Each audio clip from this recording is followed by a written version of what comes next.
watching. Why is that? I gotta fix the camera here for a minute. I don't know why. Gotta fix the camera there for a minute. So, we're live here on YouTube. So what we're going to do is we are going to share this out. I'm going to share this out. It's a Saturday, and there's no one watching. It's unbelievable. There you go. We got one person watching.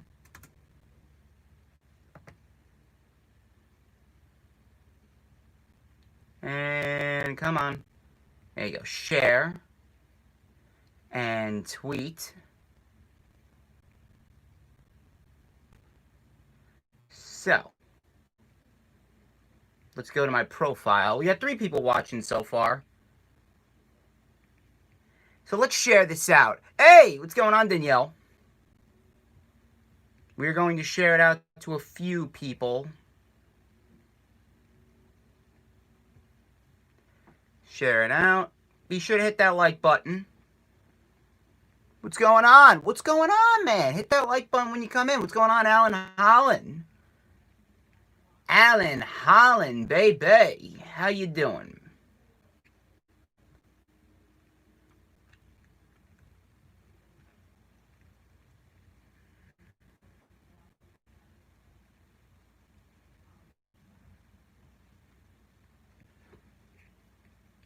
We're just sharing it out before we get started.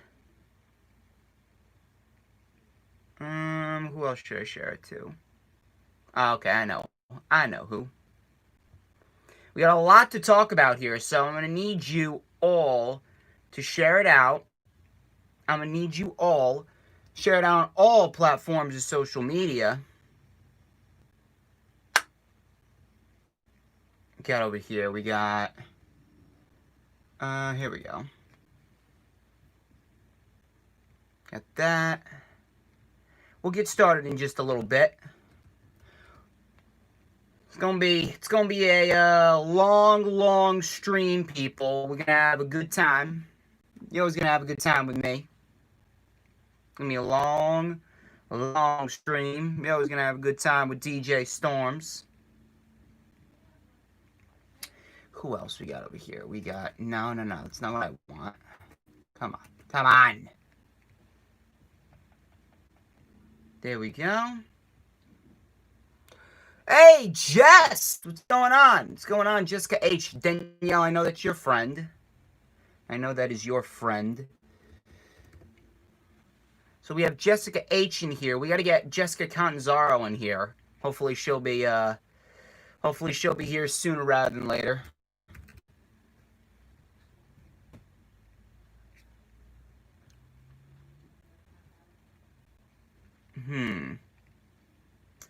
Sharing it.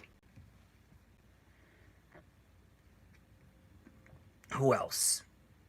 Who else should I share it to? Ryan, yeah. Ant. Okay, Cam.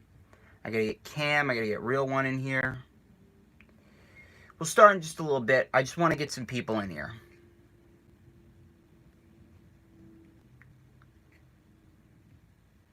Definitely sharing it to Big Boy Johnny. What the... You don't tell me what to do here. This is my stream. You are not too tired. I'm going to wake you up, Danielle. I'm going to wake you up here. We are going to wake up and be active here on a Saturday. Who else? Oh, yeah.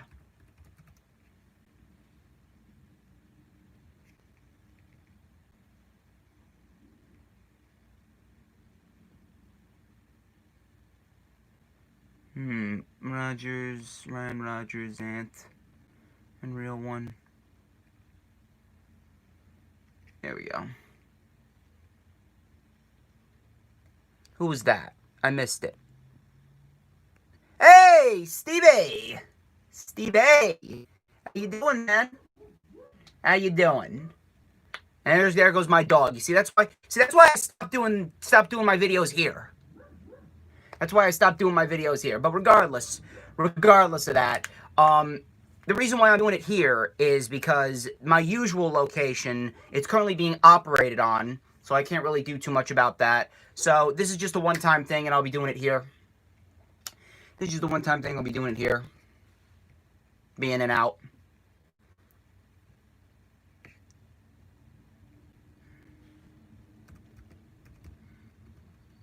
Okay, Danielle's awake. She's awake.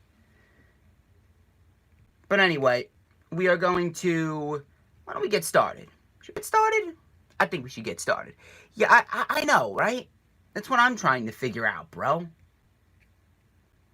But anyway, why don't we get this party started the right way? Kevin Fiola, how you doing? Now we got 6 likes. All right. Now,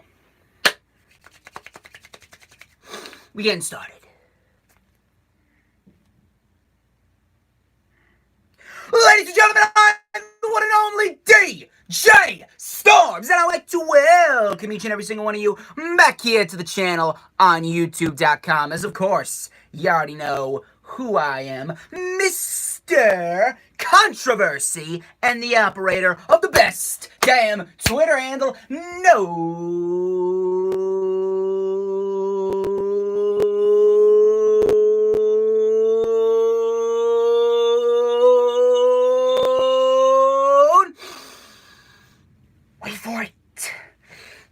Wait for it. To mankind, this is the official Lightning Flash update for Saturday, November 7th, 2020. I know you're loving it, tea time. You're always going to have a good time when you're with DJ Storms. Wait for it. Anyway. So, we got a lot of material to talk about, including a lot of news and rumors regarding Kylie Ray, news and rumors regarding Otis and Tucker, and news and rumors regarding the original plans for Aleister Black. So you are going to want to stick around because we got a lot of material to dissect. We got a lot of material to go over, and it is going to be a very good time. It's going to be a very good time here on the channel. But first things first, like I said before, this is only temporary. This is my usual location. This is only temporary, specifically because of the fact that the original location is currently being operated on. So this week, taking a break, and it's going to be here for now, but we're still going to have a good time. We got a lot to talk about, including 7 weekly shows.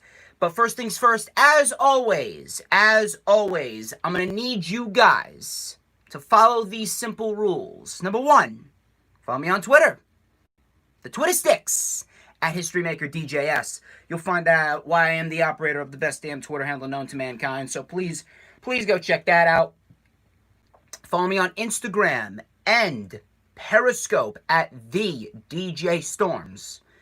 Add me on Facebook as well. For collaborations and business inquiries, please send me an email. My email, of course, is StormsTakeOver@gmail.com. I will be placing all the links in the description once the stream is over.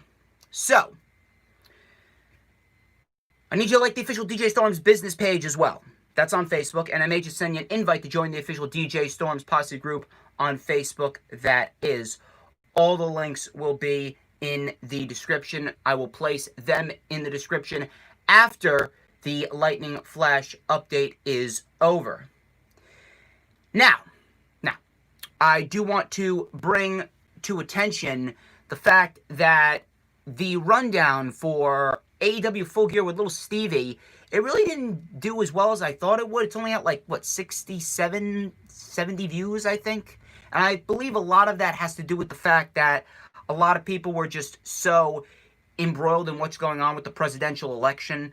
And to be quite honest, it's still going on. It's no way it's over. This is clearly going to the Supreme Court. So at the end of the day, how you doing, Cool King? So at the end of the day, I feel as though a lot of content creators, not just in the wrestling community, but content creators all over YouTube are really suffering because of what's going on with the presidential election right now. So that definitely takes into account how the YouTube algorithm and analytics work out. But we are still going to have a good time. We're still going to have a good time. Thank you to the 9 people who are in here. Thank you for the 9 likes. But I'm going to see if we can get to 20 likes. Get out of here. Are you kidding me? Are you for real? Jesus. I really gotta... Wait. We're looking this up.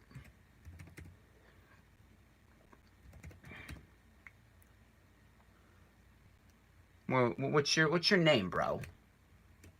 Hold on a minute.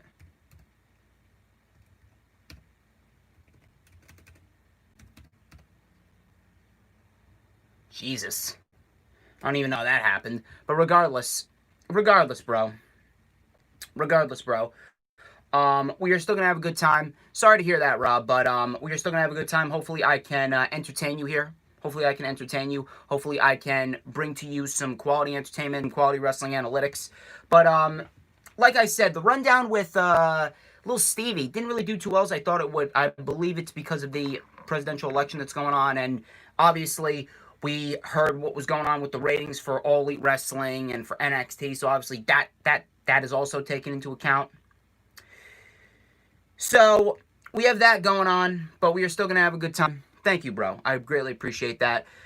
So, if you guys missed the rundown for AEW Full Gear 2020 with Stevie, the link is actually in the description. I will place the link in the description after the stream is over. I will. So, please be sure to keep an eye out for that after the stream is over.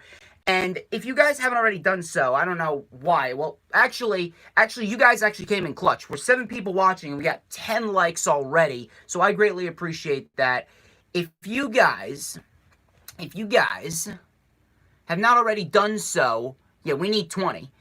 So I'm going to need you guys to hit that thumbs up if you haven't already done so. Okay? We got goals we want to reach. We got a lot of standards that we got to live up to on the DJ Storms channel. So please hit the thumbs up when you come in. And of course, when you do that, you got to make sure that you keep the chat alive. Keep the chat going, type away, make sure that the chat is alive and well. And of course, share the stream out on all platforms, social media, whether it be Twitter, Instagram, Facebook, Tumblr, Pinterest, whatever you use. And of course, when you keep the chat alive, you gotta hit that subscribe button because I am trying to grow. Unfortunately, YouTube has purged some of my subscribers. They purged about 7 of my subscribers in the last week.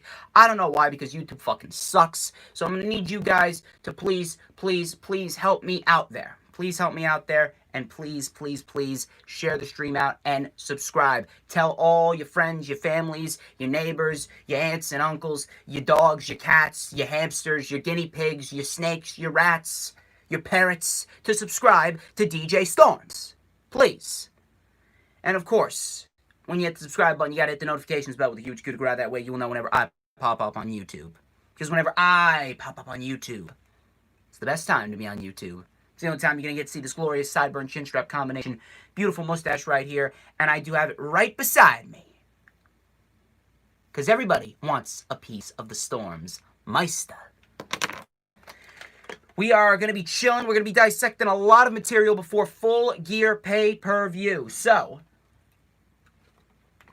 strap in. David Maniscalco, how you doing? So we're going to start off with the news, rumors, and reports. And this report came out at the beginning of the week. Kylie Ray came out on her Pinterest. Not her Pinterest, I'm sorry. I don't know why I'm thinking about Pinterest. Patreon, excuse me.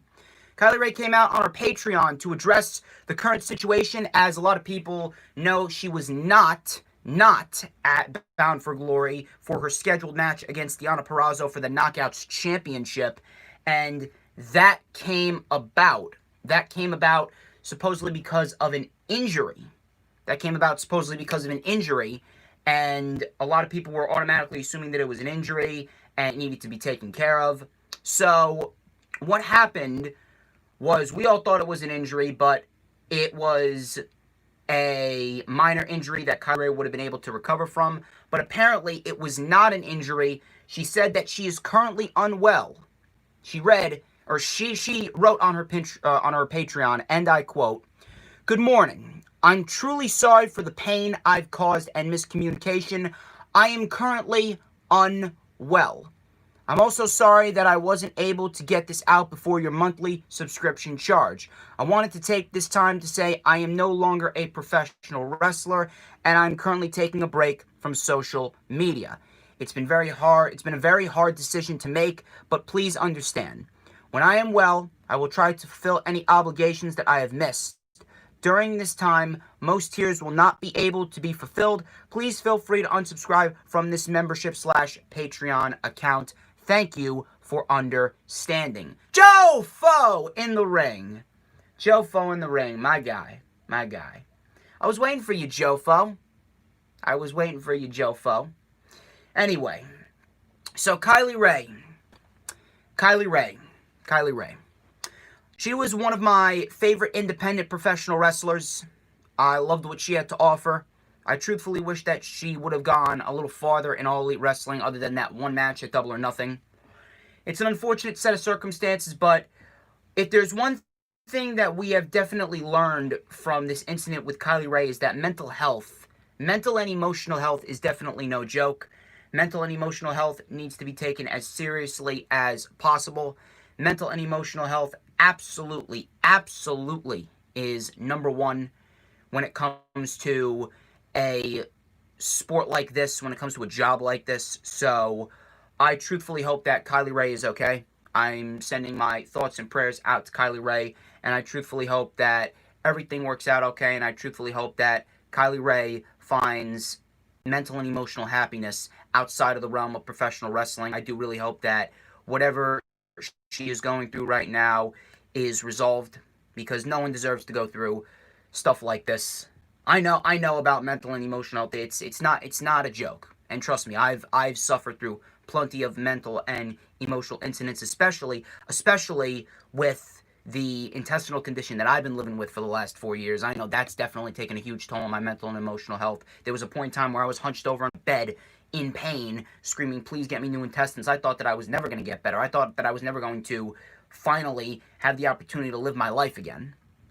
So I definitely hope that Kylie Ray is okay. I hope that everything is going well in the Kylie Ray household. And I truthfully hope that she'll be able to get back to living her life, and she'll be able to get back to being happy. Jessica. I thought you were working today. I'm glad you joined early, though. Our girl Jess is here. How you doing? Our girl Jess is here. I cannot believe... Finally, you're here. We have 13 likes. Thank you, Jofo. Thank you, Jofo. You see, I'm telling you, like me and Danielle, we're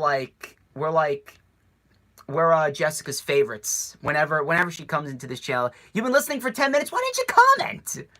Why didn't you make your presence known in the chat?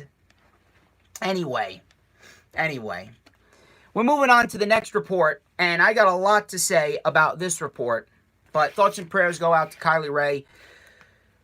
Ringside News has learned that the former Heavy Machinery members have fallen out of favor with Vince McMahon in a hurry. Yeah.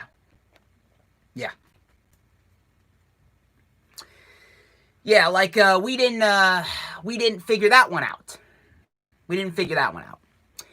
Ringside News continued to speak on this story by saying, and I quote, "We were told that Otis is, quote unquote, not a priority anymore. This would explain why he wasn't on SmackDown last week. Tucker's squash defeat at the hands of Ricochet was a big sign of that as well. One tenured member of the creative team commented to us by saying, and I quote, 'And you're surprised by this,' end quote." I don't really even know where to begin as far as this Heavy Machinery incident goes. It is absolutely fucking ridiculous that we are even talking about this. It is absolutely fucking ridiculous that this is even a topic of discussion. I don't understand. I really don't. I don't. And it's a topic that we talk about every single fucking time on the Lightning Flash update. Seriously. I don't understand WWE's fetish with breaking up tag teams. I don't understand WWE's fetish with not getting behind tag team wrestling. This has been this way for 3+ years now.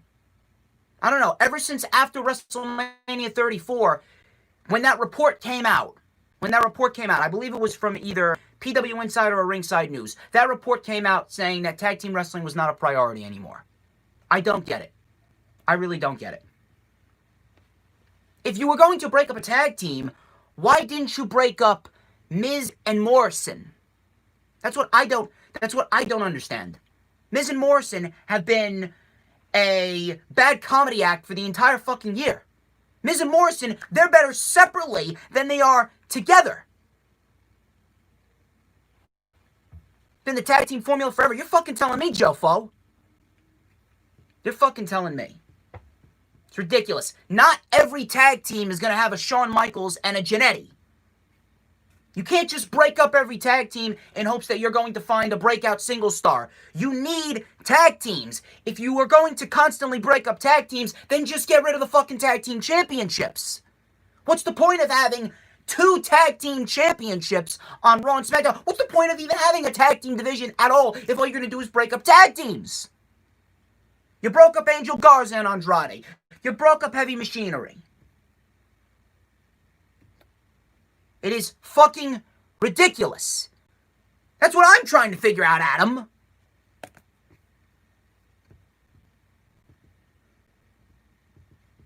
What was the fucking point of breaking up Heavy Machinery? And on top of that, they aren't even continuing the storyline. They aren't even continuing the storyline from Hell in a Cell. If you watched this past week, Tucker and Otis carried on about their business on Raw and SmackDown like nothing happened. But then Tucker was apparently moved back to SmackDown so he could feud with Otis, and then he was moved back to Raw. They don't even know what the fuck they're doing back there.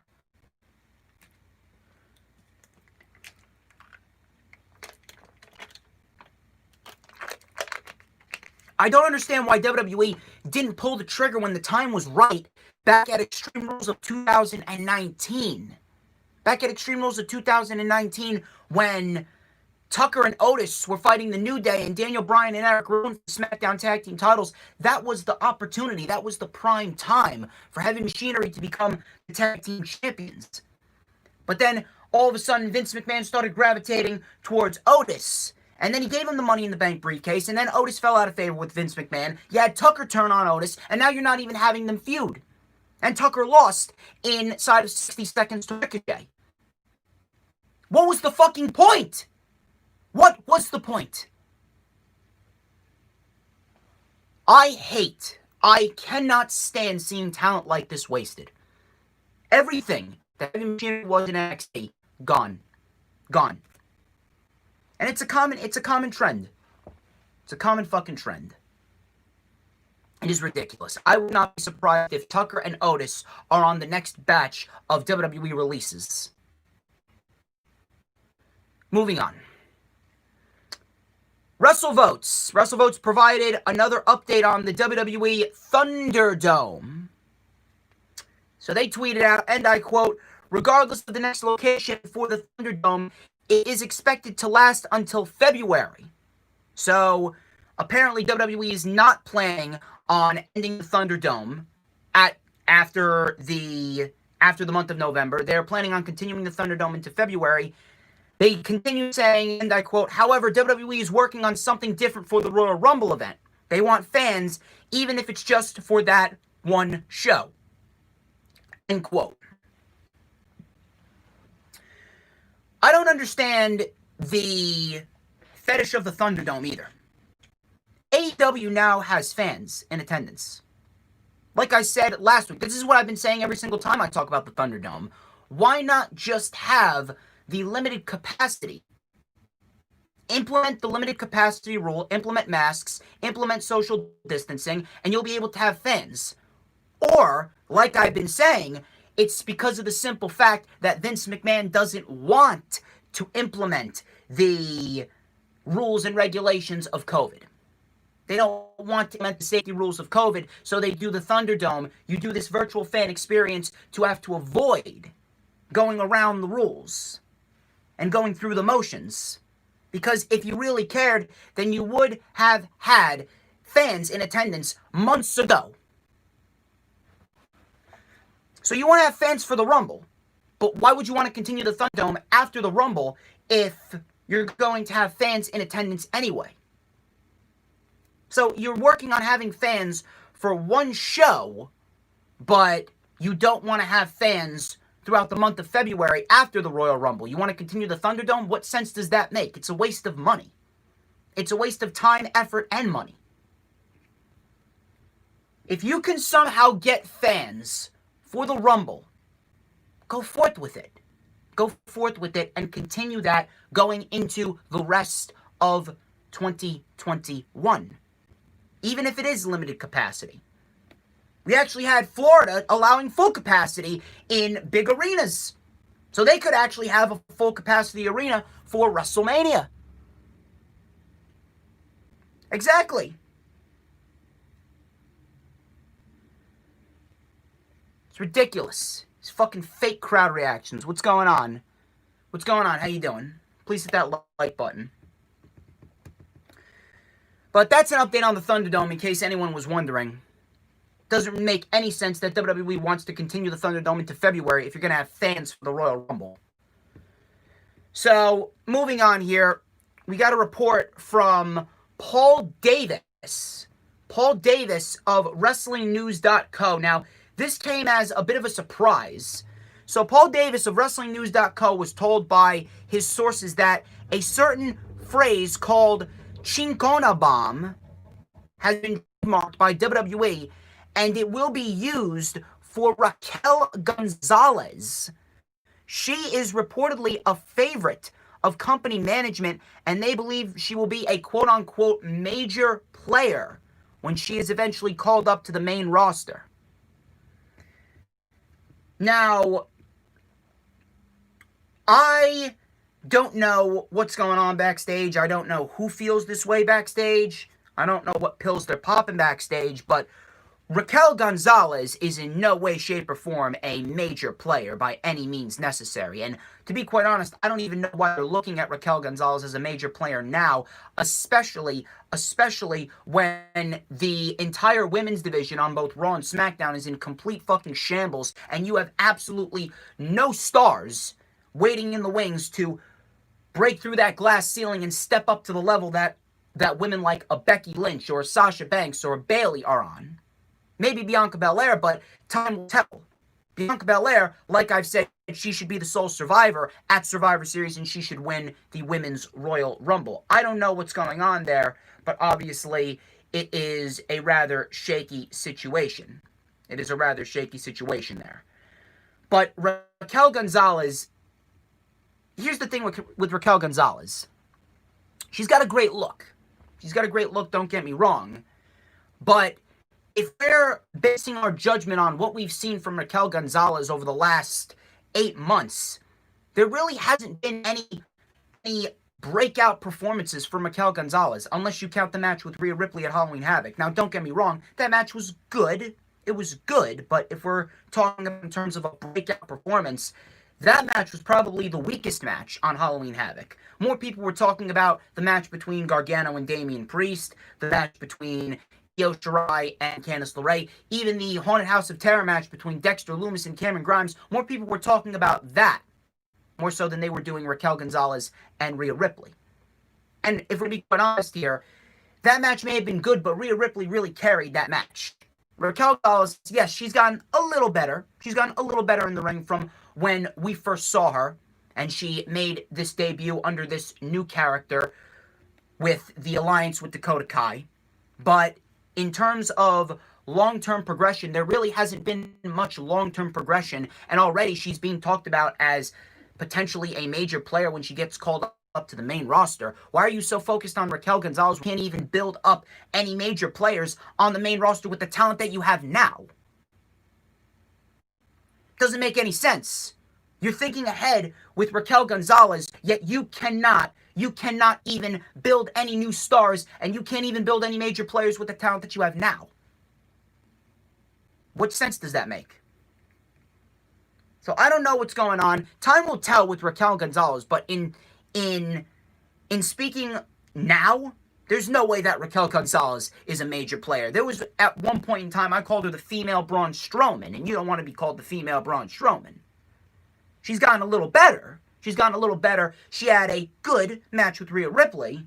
I don't know where she fits into the plans in NXT in the coming months going into 2021. We're going to have to wait and see. I don't know. I do not know. We're going to have to wait and see. Time will tell. But ultimately, as we speak right now, in no way, shape, or form is Raquel Gonzalez a major player. So I thought that was pretty ridiculous that people backstage are already talking about Raquel Gonzalez as a major player. So moving on. We actually got a report concerning a superstar in AEW that's actually competing on tonight's Full Gear pay-per-view. It was reported by the Wrestling Observer newsletter that Matt Jackson was dealing with a partially torn MCL and thinning ACL, with the injury reportedly occurring back in July in the Falls Count Anywhere match with the Butcher and the Blade. Matt did confirm, however, on social media that he is medically cleared and he has the green light from the doctor to compete at Full Gear against FTR for the AEW Tag Team Championship. So I actually got to give Matt a lot of props for being able to compete through injuries like this. It definitely shows you the dedication and passion that Matt Jackson has. I am not sure if this is going to play into effect with the AEW World Tag Team title match. It could, and maybe that could be the one thing that probably takes the Young Bucks off of television. That could take Matt Jackson off of television to go and recover. That's a possibility. We're going to have to wait and see there, but I got to give Matt Jackson a lot of credit there, and a lot of people should definitely give Matt Jackson a lot of credit there, being able to compete through an injury like this. And based on the title, you are going to want to hear this. You are definitely going to want to hear this. So, during a recent appearance on Lillian Garcia's podcast, Zelina Vega revealed that there were plans for Aleister Black to win the United States Championship from Andrade. Listen to this. So she stated, and I quote, "Initially, we were supposed the United States Championship to Aleister, and we were going to add the element of my confusion into it. And it didn't end up happening, obviously." End quote. Now, for those of you who are unfamiliar with what went down, Aleister Black, I actually called Aleister Black and Andrade as the United States Championship match for WrestleMania before the Royal Rumble. This was a match that I was predicting for WrestleMania 36. Now, obviously, that did not happen, and they instead elected to go with Andrade and Garza versus the Street Profits, which obviously changed because Andrade got injured, and it became Austin Theory and Angel Garza versus the Street Profits. Now,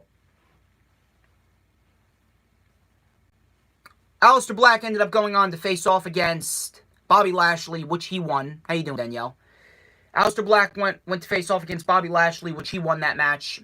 7 minutes. In no way, shape, or form was that match WrestleMania worthy. We then had Apollo Crews get thrusted into the United States Championship title picture, and then we had Aleister Black go into the Rey Mysterio-Seth Rollins feud alongside Rey Mysterio. But Apollo Crews winning the U.S. title from Andrade, that was supposed to be Aleister Black. And we all know what happened with Apollo Crews. Apollo Crews, he had a 3-month reign as United States Champion, only to lose it to Bobby Lashley. Heyman was fired because Apollo Crews was a Paul Heyman project. And we all know that Paul Heyman obviously was in Vince McMahon's ear. He was in Vince McMahon's ear waiting to pitch anything that he could to Vince McMahon. He was building towards the future.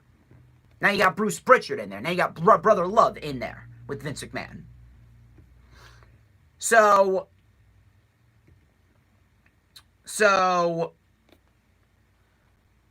I'm wondering to myself, why didn't we get Aleister Black? Andrade. That match would have actually made the match the overall WrestleMania show just a little bit better. I'm still wondering why Aleister Black hasn't gotten one single championship opportunity. It is ridiculous. Aleister Black has been one of the most underutilized stars of the modern era. How is it that this man has literally beaten everyone? He beat Eric Rowan, Eric Young, Akira Tozawa, Shelton Benjamin, Sami Zayn, Cesaro, Buddy Murphy, Austin Theory, Seth Rollins, AJ Styles. And this man received no championship opportunities, no U.S. championship opportunities, no Intercontinental championship opportunities, no WWE championship opportunities. Yet this man had the best record out of anyone in 2020 in terms of wins and losses. And you give this guy nothing. What fucking sense does that make? I don't get it. I really don't get it. I don't get why you didn't even attempt to give Aleister Black a United States Championship opportunity. It is fucking ridiculous. It is ridiculous. I'm still wondering why it didn't happen. I mean, it's not like Apollo Crews is doing anything right now. So what was the point of Apollo Crews even winning the United States Championship? What was the point of even keeping the title on Apollo Crews for as long as you did? If you weren't going to give him the United States Championship.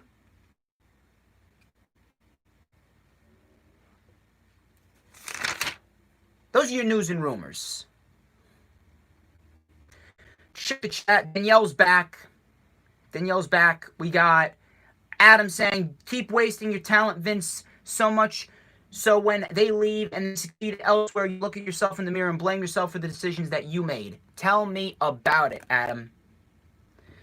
Joe Fo in the ring. Wins and losses don't matter in WWE. Clearly they don't. I am the leader. I should be leading this community. I should be spearheading this community.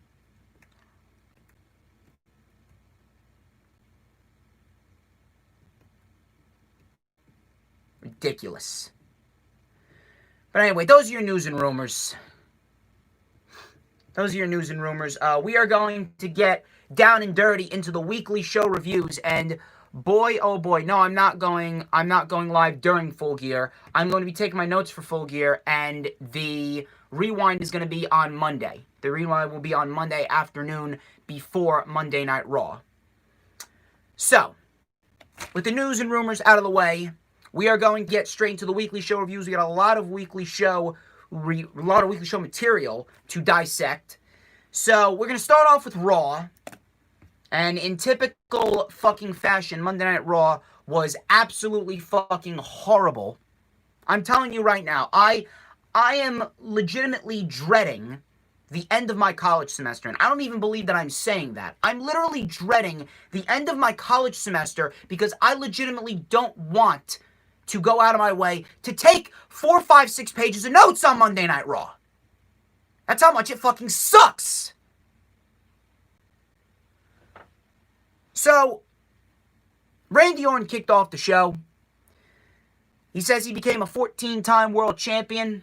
Says he's better than Edge, Shawn Michaels, The Undertaker, and especially Drew McIntyre. He says he's in this position because he is simply the best, period.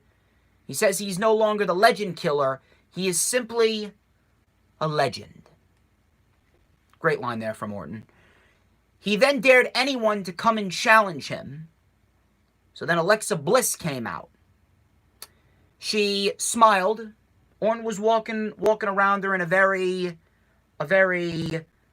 apprehensive mood, dissecting his surroundings. She then smiled and did the Kylie Ray-like pose, and she was wearing wrist tape. And on the left hand it said play, and on the right hand it said pain. Kylie Ray pose, and then Orton asked, "Where is he?" So then she moved the play away and just showed the pain. The pain on the wrist tape on her left arm. She said, "He could be here." And all of a sudden the lights started flickering on and off. The Fiend's music played. Orton was looking around, looking for the Fiend. And then out of nowhere, he turned around and he got Claymored by Drew McIntyre. Drew McIntyre then dared Orton to give him his rematch before he walked off. And then out of nowhere, The Miz and Morrison came out through the barricade. They came out through the barricade, and Miz was attempting to cash in the Money in the Bank briefcase. Drew then came back and stopped them, and he said that nobody was taking that title off of Orton but him. This segment did not do anything. Matter of fact, this is the same segment that we have been getting for the last 4 fucking months between Drew McIntyre and Randy Orton. Only this time, The Fiend and Alexa Bliss are now involved. So we are going to see this for the next month and a half leading up to TLC. Whether Drew McIntyre gets his rematch or whether we get The Fiend and Randy Orton in a one-on-one match at TLC, or whether we get a triple threat match. We're going to see the same exact promo with the same exact 3 to 4 people for the next month and a half. And on top of that, aside from the segment being completely pointless, Drew McIntyre looked like a fucking moron. Drew McIntyre can clearly beat The Miz. He beat him straight up in convincing fashion last week. If Drew McIntyre wanted to be WWE Champion again so badly, and if he can beat The Miz straight up, clean, no problem whatsoever, why didn't Drew McIntyre let The Miz cash in the Money in the Bank contract, win the WWE Championship, and then he could beat The Miz again at a later date, easily, and become a 2-time WWE Champion?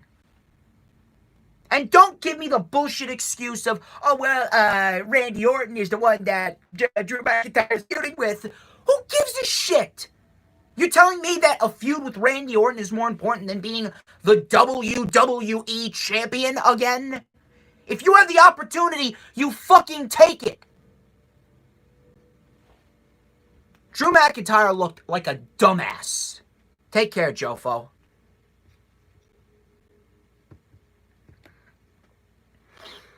So moving on, we had Elias and Jeff Hardy. This was a guitar on a pole match. So Elias was in the ring. He was going to sing his Amen song. Jeff Hardy interrupted, and we get a guitar on a pole match. So Jeff Hardy, he was going for the guitar early before Elias threw a stool. He threw the sitting stool back at him. We then had Elias trying to wear down Hardy coming back from commercial. We then had Elias hitting a jumping knee on Jeff Hardy. Hardy then mounted a comeback with a low drop kick. Hardy with the twist of fate. And then he grabbed the guitar and dove off the top rope with a guitar smash on Elias. And then he pinned Elias for the win. Jeff Hardy wins. Great. Who the fuck cares? Can we move on now and actually get Jeff Hardy in contention against Bobby Lashley for the United States Championship? Can we actually make the United States Championship a priority on Monday Night Raw? Build Jeff Hardy up for Bobby Lashley to enhance Bobby Lashley. Jeff Hardy's not going to win the United States Championship, but at least he could help get Bobby Lashley over because Jeff Hardy is a true babyface and Bobby Lashley is a very good heel as we speak. Where Elias goes, I don't give a shit. Elias is just like Braun Strowman. Dead character, dead act, one-trick pony. No one gives a shit. So we then had Mandy Rose and Dana Brooke versus Shayna Baszler and Nia Jax. This was for the Women's Tag Team Championships. Not that it really meant anything, but Shayna Baszler and Nia Jax should have lost the Women's Tag Team Championships to Mandy Rose and Dana Brooke. Not because Dana Brooke deserves a championship, not because the Women's Tag Team titles would be better off on Mandy Rose and Dana Brooke. The Women's Tag Team titles would be better off in an incinerator. So the main reason why Dana Brooke and Mandy Rose should have won is so we could have gotten Shayna Baszler away from Nia Jax. We could have gotten Nia Jax on the unemployment line, and we could have gotten Shayna Baszler in a Raw Women's Championship title program with Asuka. This match was fucking terrible. Lana came out before the match even began. Now, I thought that she was going to go through a table here. She didn't. But, Vince McMahon and Bruce Pritchard, they were not going to skip a week with this. So, Lana came out to watch the match. We had a bicycle knee strike and a cartwheel splash to Nia. Shayna then saved the match. Rose and Brooke, they tried to keep the pressure on Shayna. Brooke, with a handspring back elbow and a bulldog for a 2. We good? Okay, we're good. Had a little connection issue there. So, Shayna Baszler then shoved Dana into Lana, and then we had a Karafuda clutch locked in off the distraction, and Shayna Baszler and Nia Jax retain the women's tag team championships. This match was absolutely fucking terrible in every fucking sense of the word, and I don't even know where to even begin. I really don't even know where to begin. The women's division on Monday Night Raw, this is undoubtedly the worst that I think I've ever seen the women's division in a long, long time in the WWE. And this is a sad, sad, sad fucking state for the women's division. It really is. I don't know where this is going. I don't know where Shayna Baszler and Nia Jax are going. I don't know where Mandy Rose and Dana Brooke are going. We're probably going to get a rematch between the two sometime after Survivor Series. A rematch between the two teams. But this match was fucking terrible. This match was terrible. So, afterwards, Nia Jax was interviewed, and she said that she's going to end Lana's career tonight.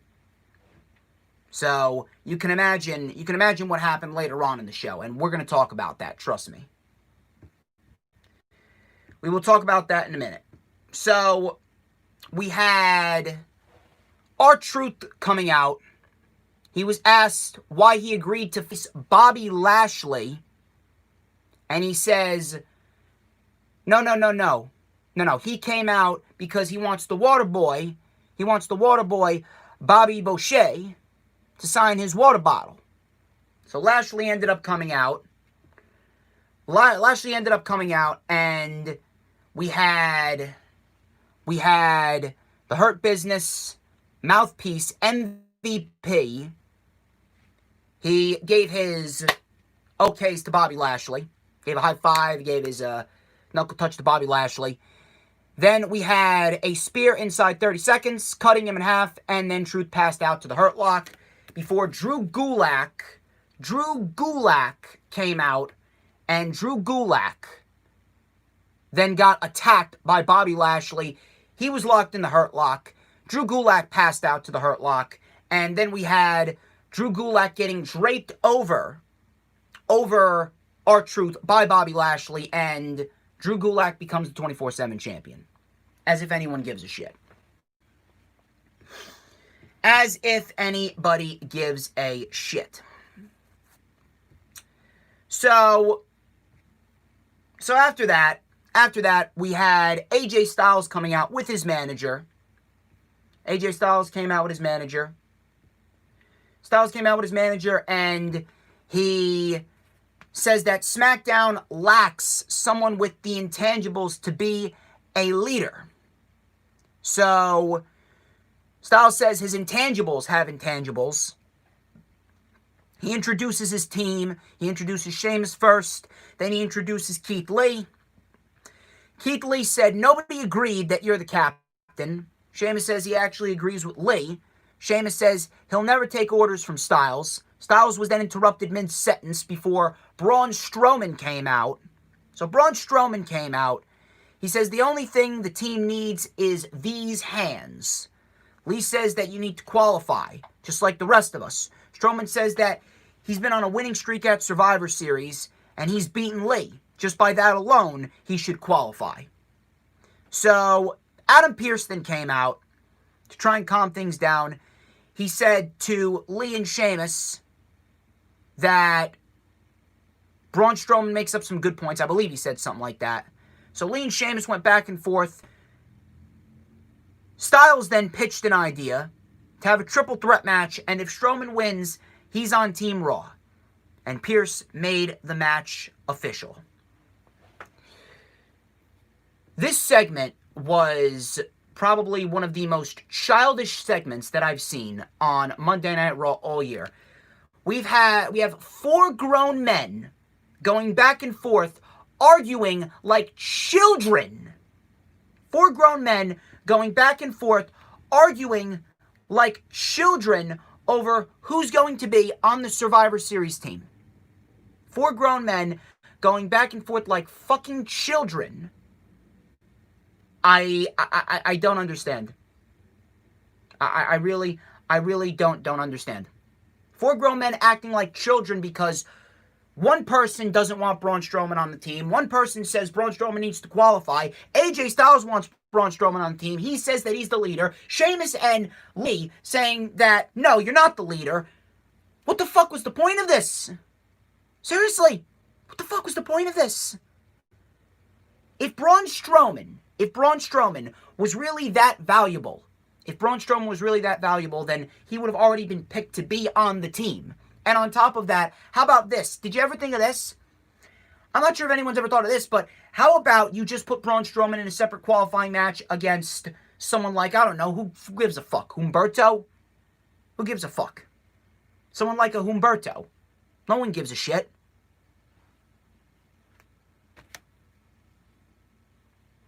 You have Lee and Sheamus fighting to keep Braun Strowman off of the Raw Survivor Series team, expending energy and risking a possible injury.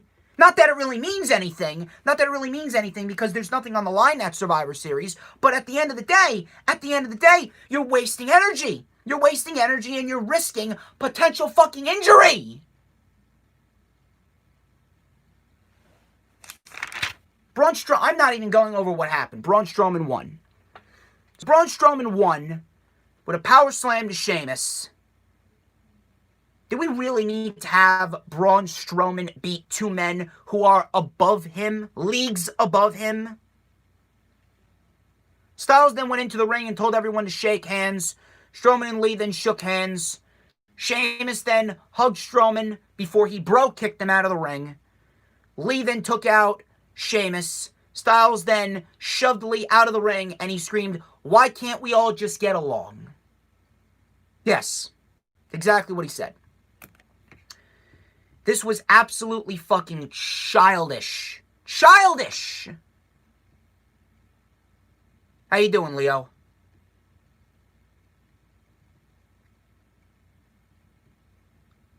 Absolutely fucking childish.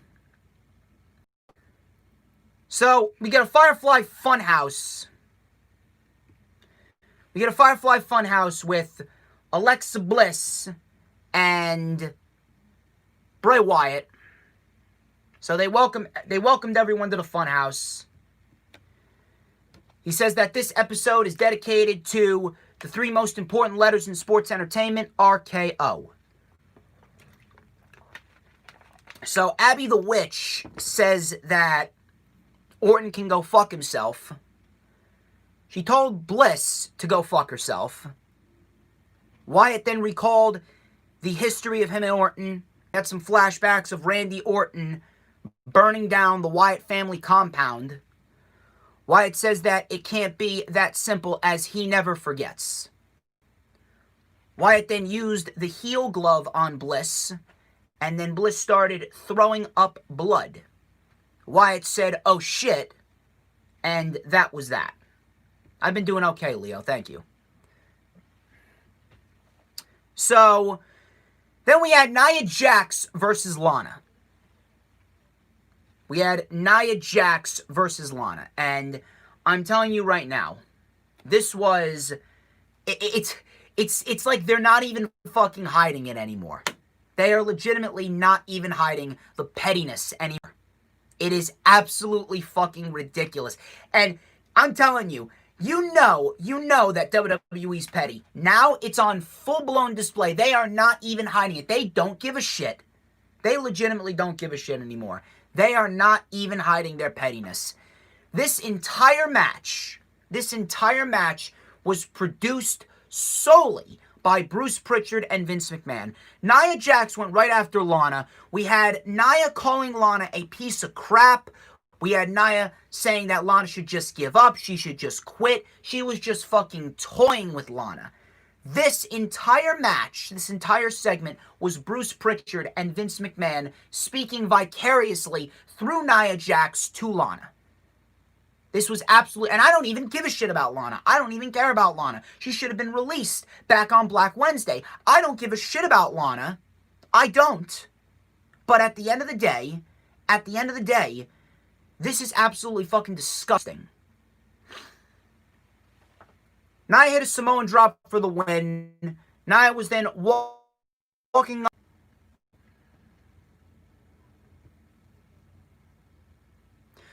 I keep looking to my right because my computer over here is where I supervise the chat.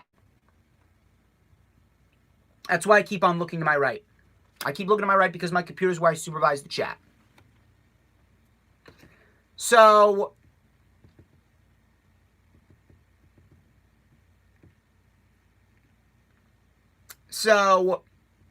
now Lana goes through a table. Lana goes through a table for her 7th week in a row. Yet this is supposed to be a babyface push, right? So then we had a VIP lounge. We had a VIP lounge with the Hurt Business. MVP says it's fitting. Everyone is here because you got to be the best of the best to get into the VIP lounge. Lashley promised to put Sami Zayn's ass to sleep. MVP said they'll be collecting the Raw Tag Team titles since they took care of the Retribution problem. The New Day then interrupted. We had Kofi and Woods running down each member of the Hurt Business. They called themselves the most decorated tag team champions of all time. MVP then mocked Kofi Kingston's 8-second loss to Lesnar. I almost said Lashley. To Lesnar. Kofi then mocked Lashley for only being able to last 8 seconds with Lana. MVP said they enjoyed putting painful grimaces on people's faces. MVP said that Shelton and Cedric are going to step all over their faces. And the New Day then...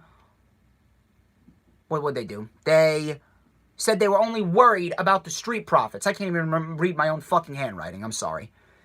They said that they'll be facing them at Survivor Series because New Day rocks. So then we get the match. Now the match itself was very good. The match itself was very good, but I just don't fucking understand why you had to have the champions lose. What is this formulaic fucking process of always having the champions lose in a non-title match just to set up a title match at a later date? Very good match, but you really couldn't have had the Hurt Business face off against, I don't know, the Lucha House Party, so that way they could have gotten a win, and that way you could have built up towards a challenge for the Raw Tag Team titles without having the New Day take a pinfall loss.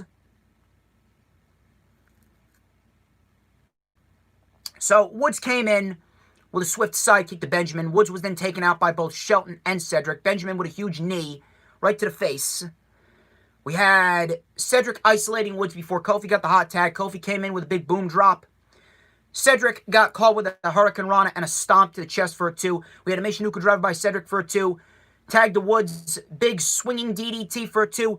Woods then with a diving DDT, but Cedric saved it.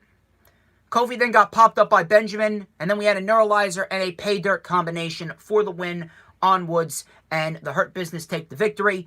Very good tag team match, but I don't understand the formulaic process of having the champions lose. I really don't.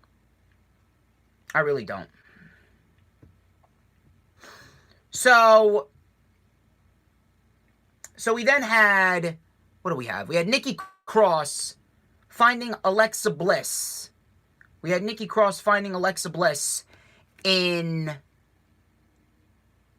the back. She asked why she's been acting like this. She said that this Lexi wouldn't allow anyone to make her decisions for her. She turned her around and her eyes were purple and white, and she was smiling. And Nikki Cross backed off. So Nikki Cross backed off. We then had Ricochet and Tucker. I was about to fold the book. So we had Ricochet and Tucker.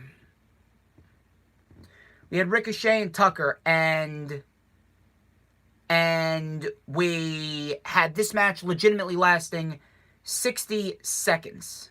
This match legitimately lasted 60 seconds. 60 seconds. This match lasted 60 seconds. We had Mustafa Ali coming out here before the match began. He walked around and he stood on top of the announce table. Ricochet hit the recoil on Tucker and immediately got the win. I'm pretty sure a lot of people didn't even realize that was Tucker until they actually had Tucker come across on the screen in graphics. So, Retribution then immediately hit the ring. Their theme music came out, or the theme music hit, and they swarmed the ring. T-Balls took out Ricochet, and then Retribution started to beat down Tucker. Then they then go after Ricochet. T-Balls and Disgrace then with a double choke slam to Ricochet, and then Ali did his signature hand pose to end the segment. And that was that.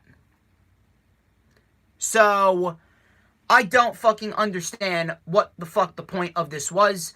I don't understand what the point of having Ricochet and Tucker in this match was. They're not going to push Ricochet. They're clearly not going to push Tucker.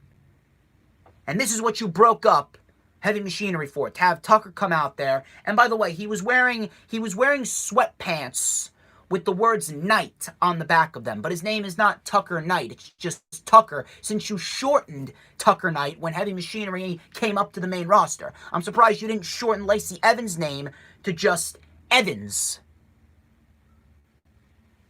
Who the fuck cares if Retribution is feuding with Ricochet now? They're dead. A feud between Mustafa Ali and Ricochet isn't going to do anything. Retribution is dead. I'm just waiting for them to call this entire thing off and be done with it. And then in the main event, we had fucking Drew McIntyre versus The Miz and Morrison in a handicap match. Great.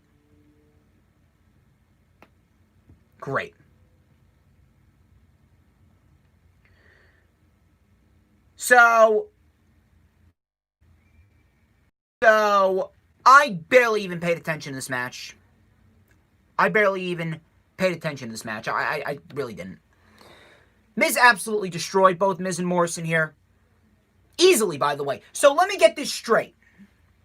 I will reiterate what I said at the beginning of the show.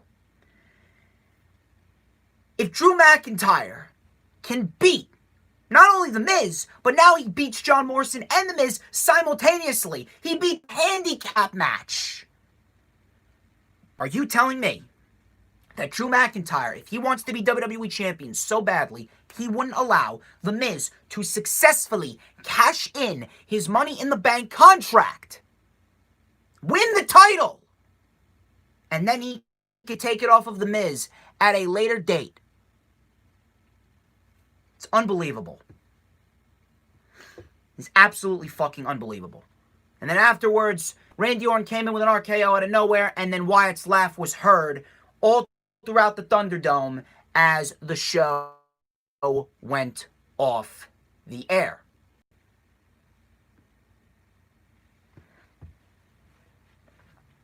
Okay, we're back. God, the connection issues are terrible over here. So, that was Monday Night Raw for you. I didn't give a shit. I don't think anybody gave a shit outside of the tag team match between the Hurt Business and the New Day. So nobody gave a shit there. Nobody gave a single shit there.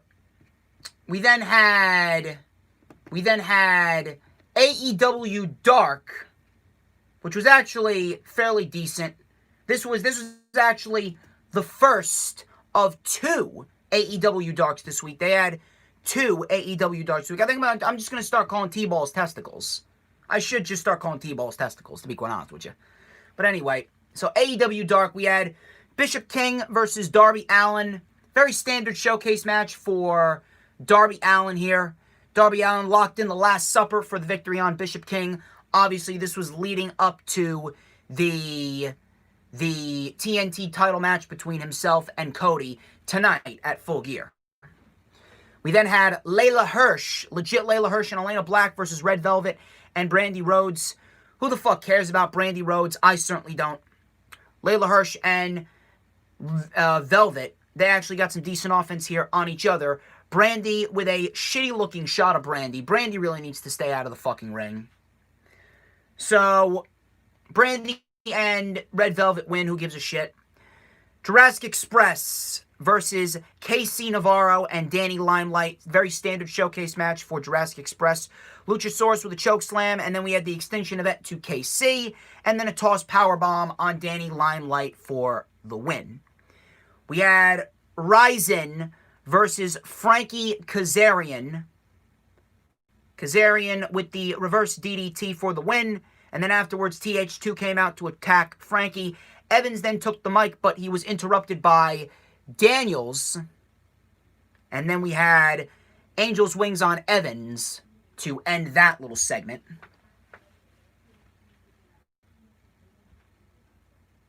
You guys are wondering, you guys are thinking about emojis. I'm talking about AEW Dark over here. Unbelievable.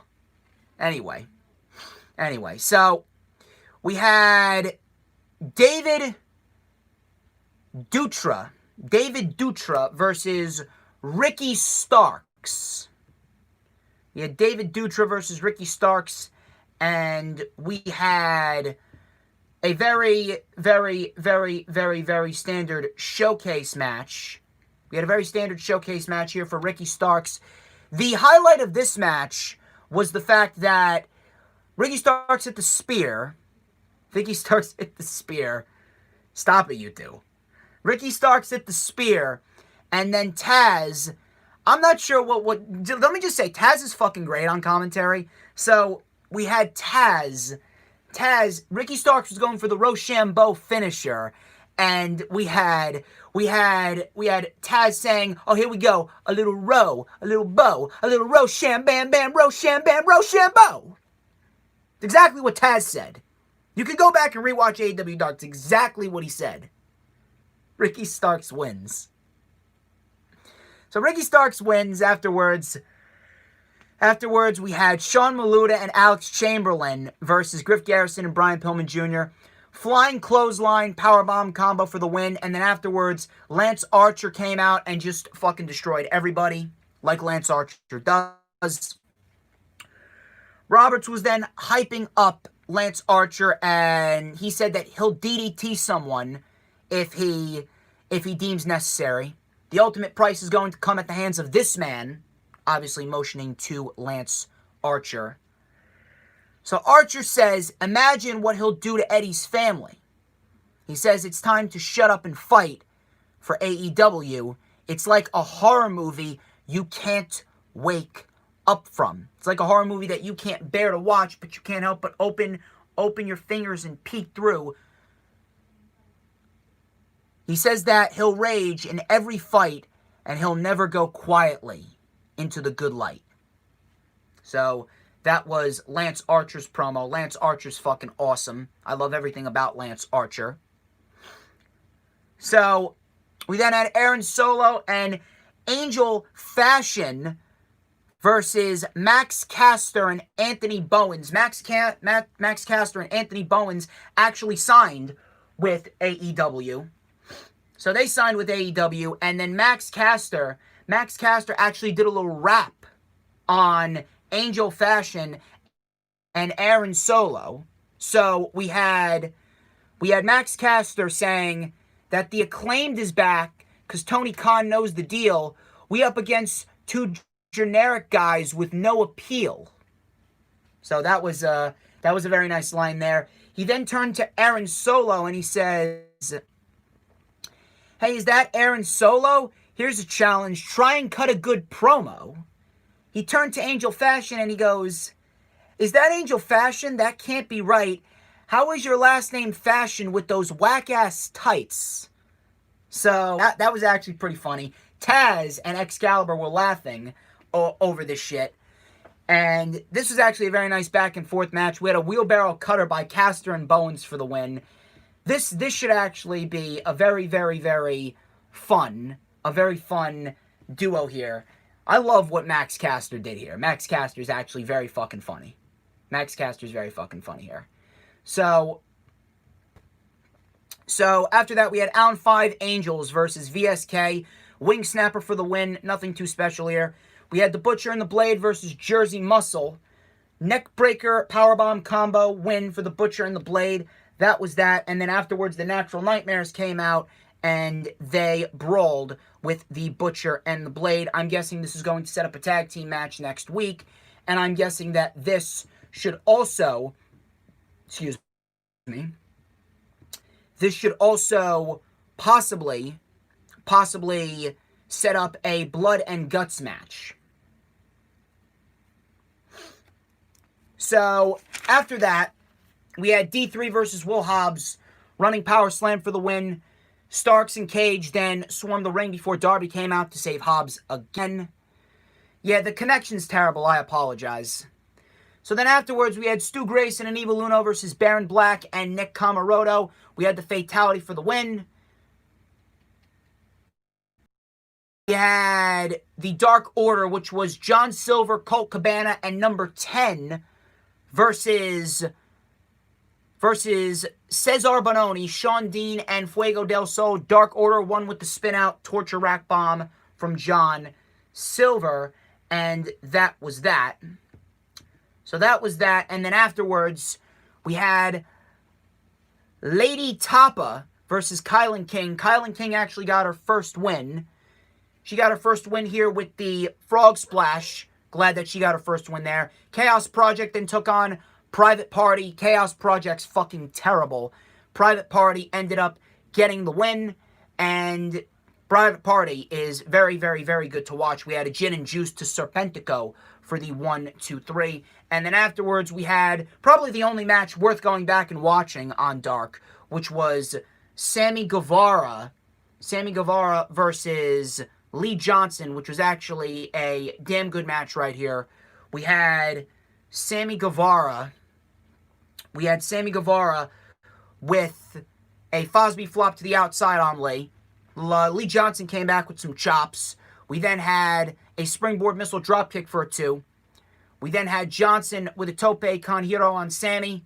Sammy then with a huge flying knee, which caught Lee Johnson right in the side of the cranium. And then we had the Go to Hospital for the 1, 2, 3. Actually, no, not the Go to Hospital. Go to Hospital, and then a Twist of Fate, obviously hyping up the Elite Deletion. And Sammy Guevara wins a damn good match right there. So, AEW Dark, very, very, very standard outside of Lee Johnson and Sammy Guevara. We had another episode of AEW Dark on Friday before SmackDown, which I'm going to talk about. So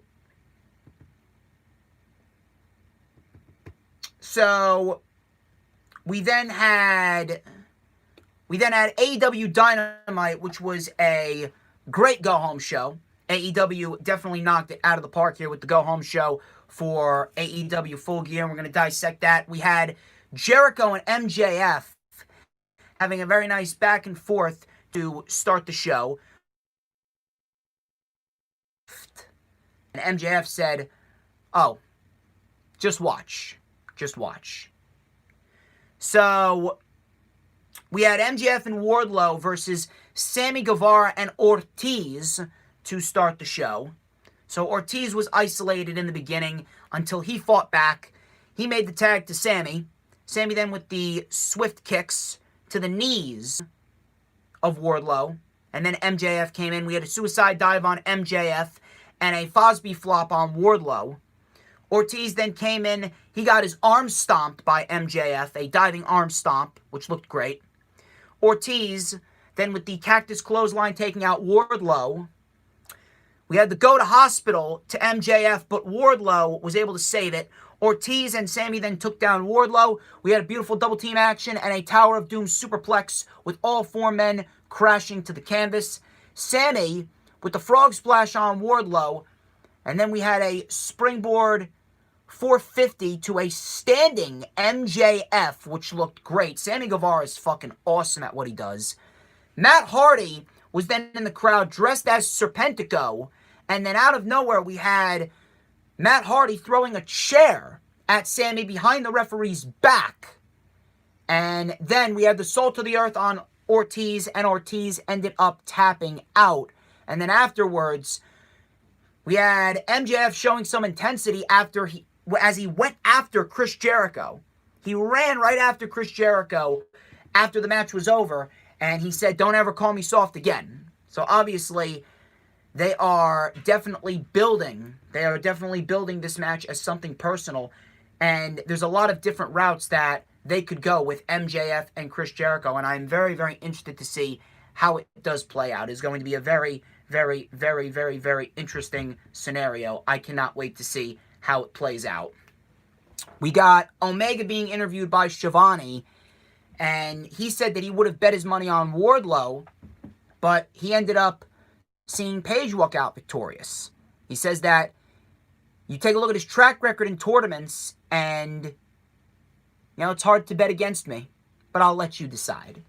So obviously, that is going to be a very, very interesting scenario with Kenny and Hangman. We then had Miro versus Trent.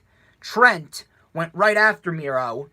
We had Miro insulting Trent's mother, which obviously prompted Trent to go right after Miro. So we then had Miro taking over control. Chuck and Kip then got into it on the outside, and they brawled into the back.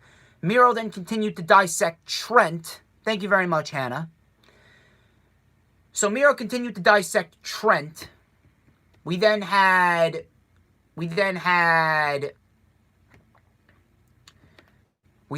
Trent coming back with a big clothesline, a nice half and half suplex.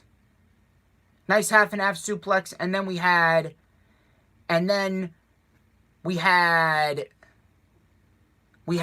a spinning DDT by Trent for a 2. We then had Trent with a beautiful Tope Con Hero taking out Miro. Trent then hit the swinging DDT. I'm sorry, Miro hit a spinning side slam earlier on in the show. We had Miro hitting a spinning side slam for a 2. Trent with a beautiful Tope Con Hero. Then Trent with a swinging DDT and the sexy Chucky knee strike for a 2. Miro was then caught Trent with a super kick coming off the top, and then he hit the game over, and Trent taps out. Locked in the game over. This was a great match. This was an excellent, excellent, excellent match right here. I loved the match. Trent made Miro look great. Miro looked like $1,000,000.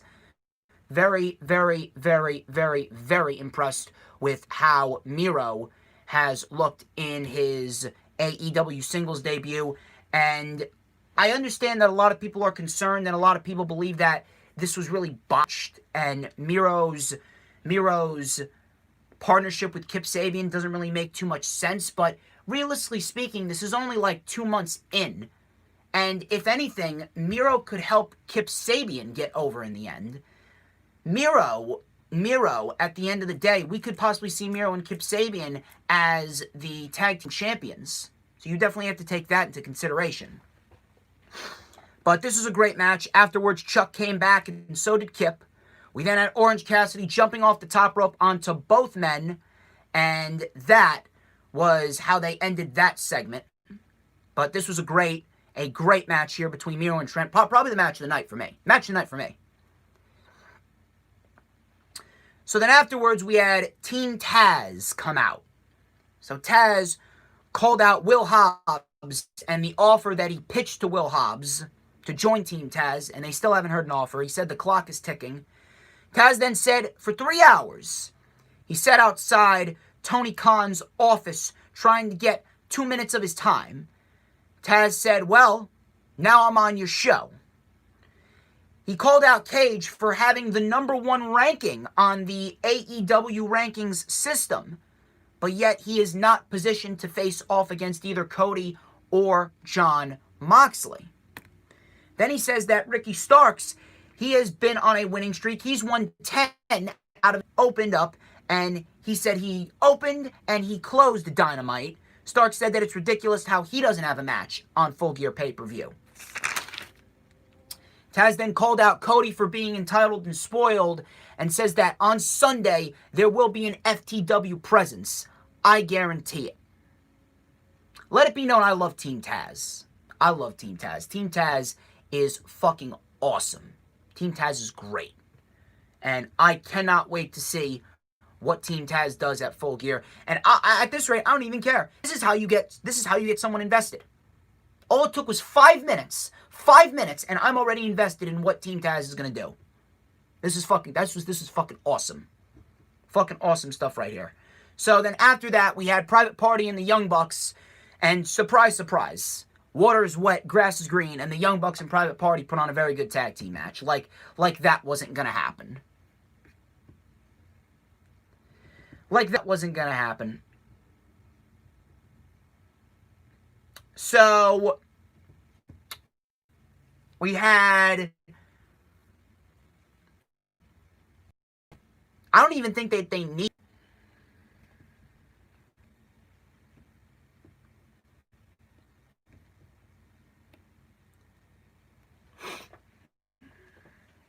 okay, now I think we're good. Okay. Now we're good.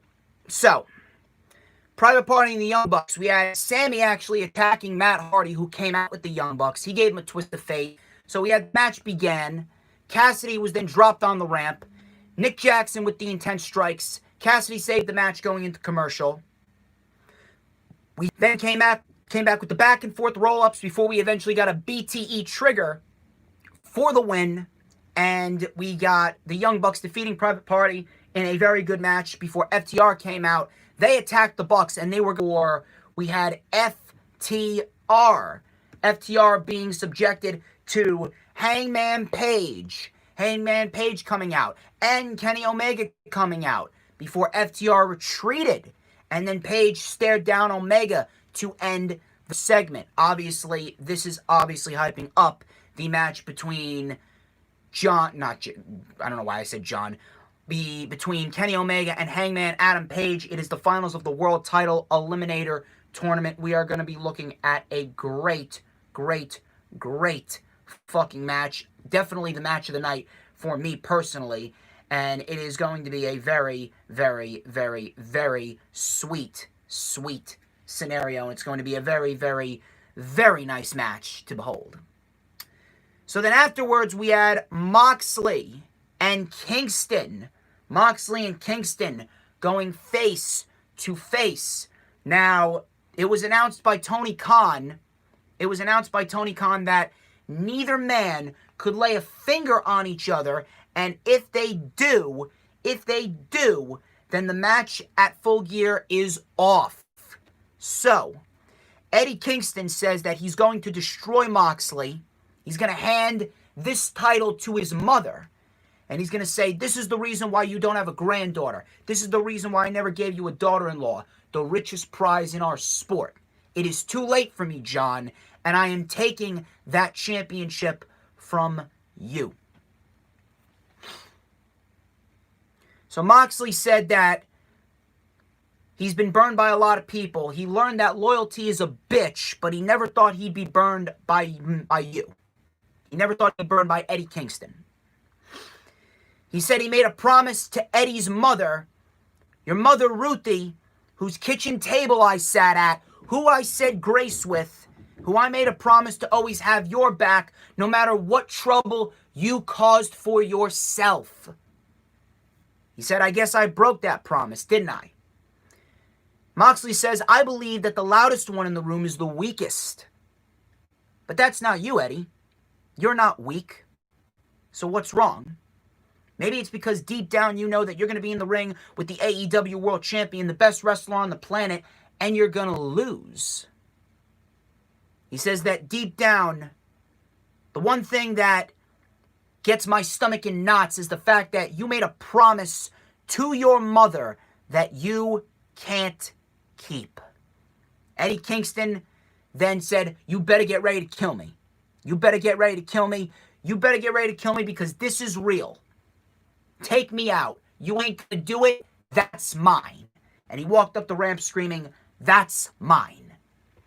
Moxley said that you are going to find out that you are not the man you thought you were, and you will say the words, "I quit." This was fucking fantastic. This was fucking fantastic.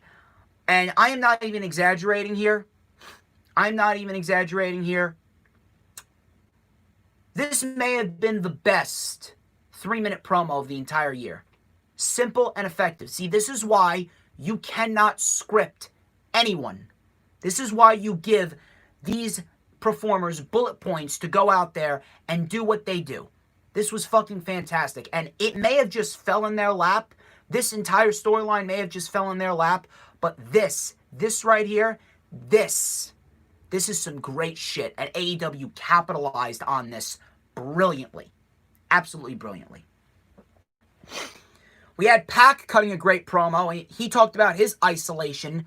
Says that he's getting better, faster, stronger, and he's obsessed. You're damn right Raw lost 2 million viewers. Rightfully so, Earl. The show sucks. So then we had Red Velvet versus Nyla Rose. Red Velvet went right after Nyla. Red Velvet's not bad in the ring. Red Velvet actually has potential. Nyla came back with a vicious clothesline before Red Velvet jumped off the top rope. Nyla caught her in a beast bomb, and then she hit the running knee strike in tribute to Hikaru Shida. And then afterwards, Vicky called Brandy the chief bullshit officer. Brandy said Khan made Shida accept Nyla's challenge. He says that Nyla is going to break Shida's bones and take her championship. Nyla and Shida then threw a couple of fists before Sunday's pay-per-view, and that was that for the women's segment. I understand why the majority of people are complaining about this match. As you know, that the women's division obviously is nowhere where it needs to be. Obviously, we know that women's wrestling is not a priority as we speak in AEW, but I do have a feeling that this match will be a very good match. Very, very true, Earl. Very true.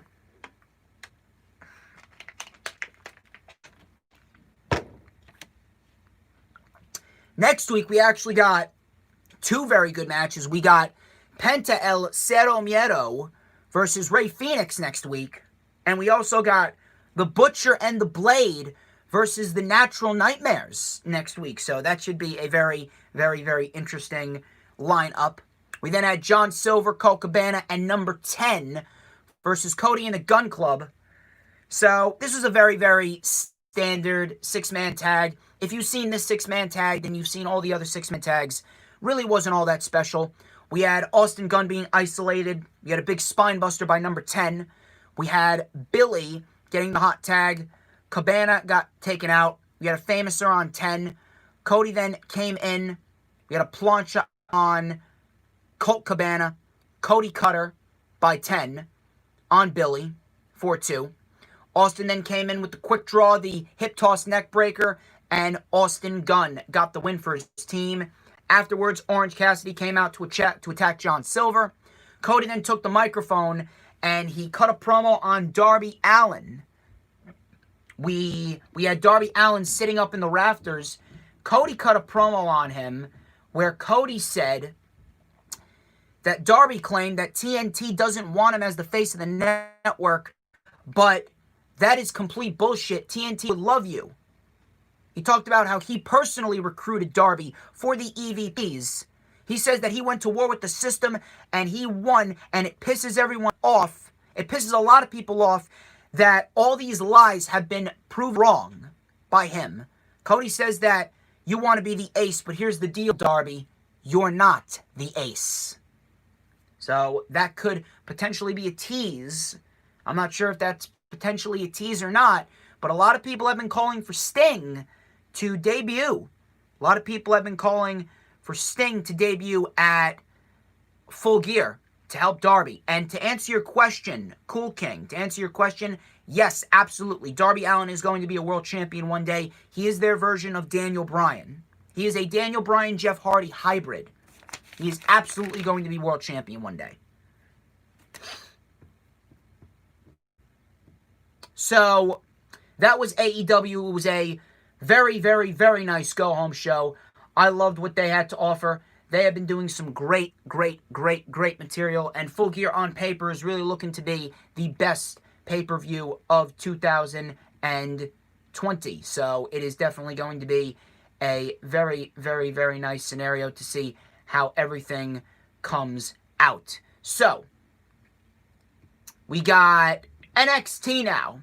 Now, I'm not sure how many of you watched NXT. I did watch NXT. I took my notes on it. I took about 3 pages worth of notes on it. So, NXT, let me just say this. NXT as a whole this past Wednesday, it was a very good wrestling show. We had a lot of good wrestling on NXT, but overall, you can clearly tell that the fact that they don't have a steady pay-per-view schedule, that definitely hampers down. The quality of the show, because we don't really know what they're building towards. Everything is a big question mark for NXT, and not in a good way.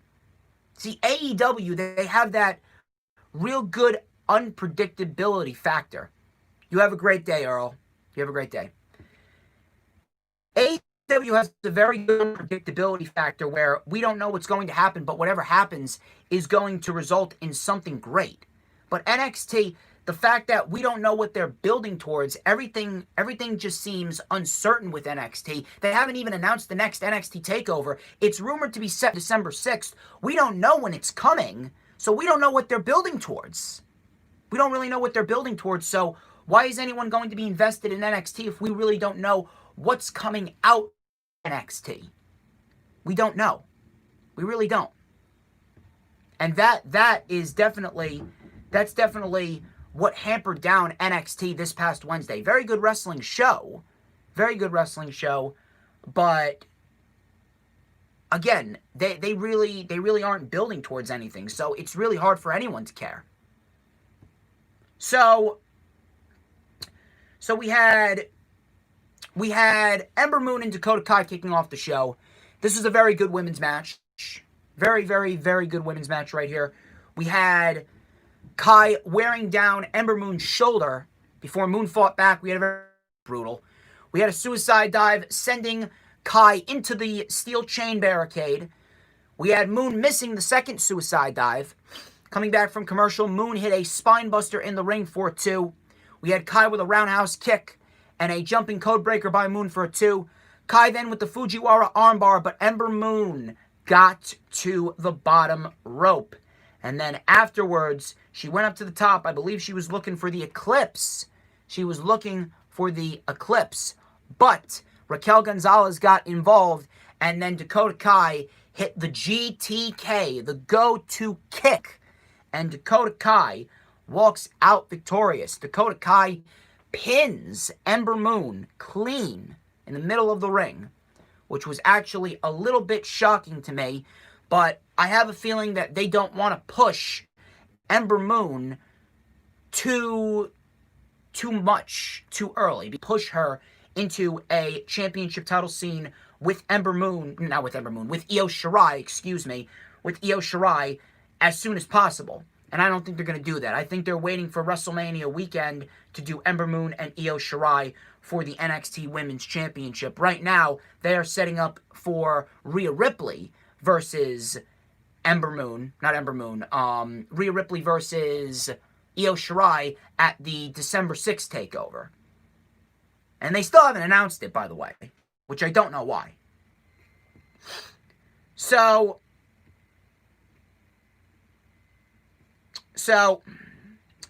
we had Kushida and Cameron Grimes. Cameron Grimes! You should be talking about Cameron Grimes.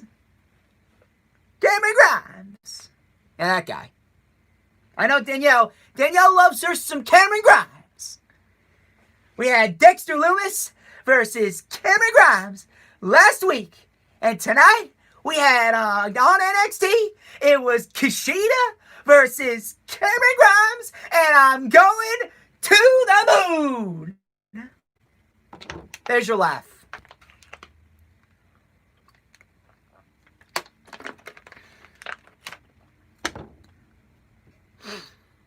There's your laugh. So, Cameron Grimes versus Kushida. Grimes was routed really early.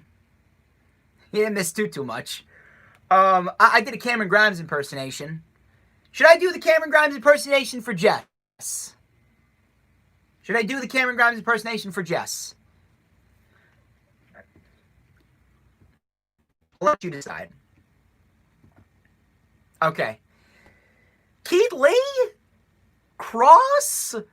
You shouldn't be talking about them. You should be talking about Cameron Grimes, because I'm taking that NXT title and I'm taking it to the moon.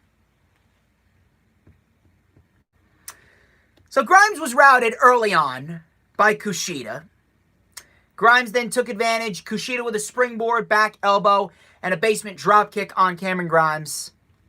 We then had Cameron Grimes with a sit-out powerbomb for 2. Kushida with a shoulder DDT.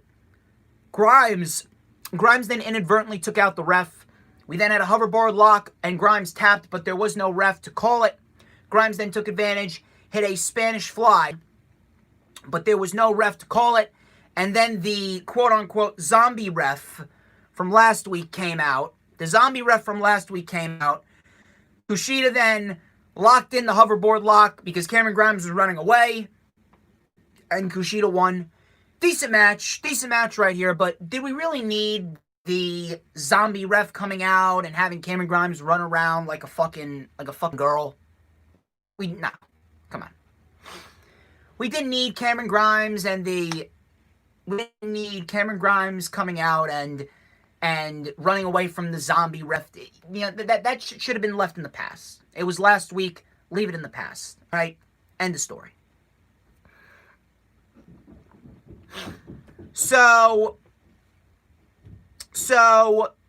then we had Drake Maverick and Killian Dane versus Everrise. How many fucking times do we need to see Drake Maverick and Killian Dane versus Everrise?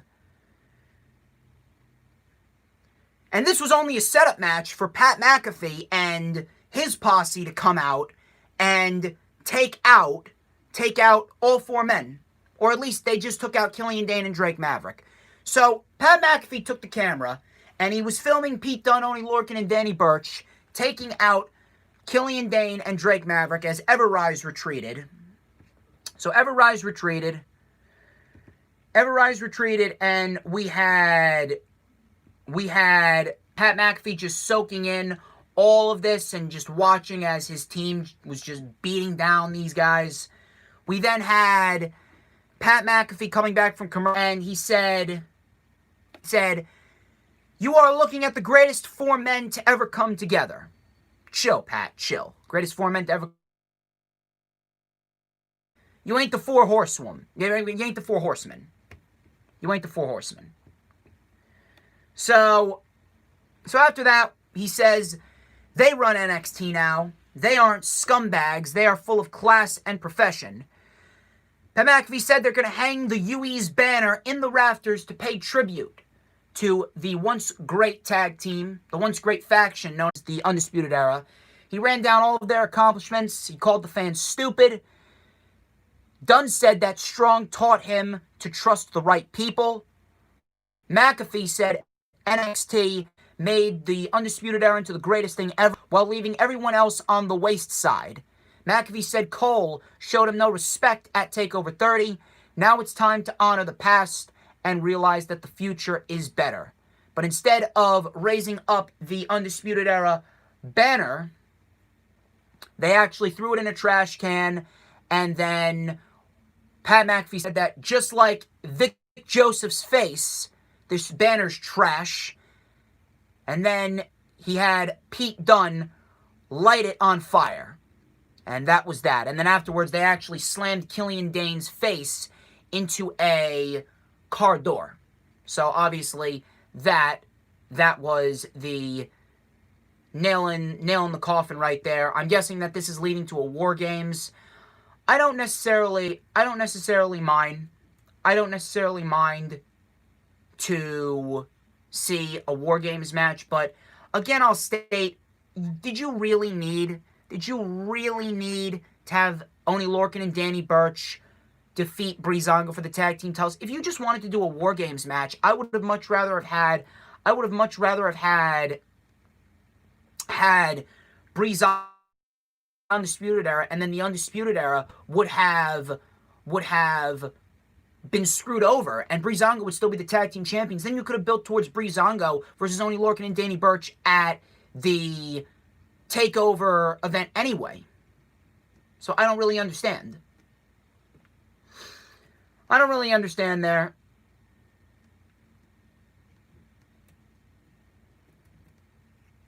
So we had Johnny Gargano in his house, playing a game with the person in the Scream mask that helped him win the North American title. He said that next week he's going to be defending the NXT North American title against a worthy opponent. He was playing a game with a wheel, and he spun the wheel, and then he let the Scream guy spin the wheel. The Scream guy lost, and then Johnny held up the North American title, shaking his hips, saying, "Wheels love Johnny," and Johnny wins. So Gargano's defending the North American title next week against a mystery opponent. We'll find out who it is. Then we had Toni Storm versus Shotzy Blackheart. Another good match, but the ending was fucking stupid. So the match itself was very physical early on. Storm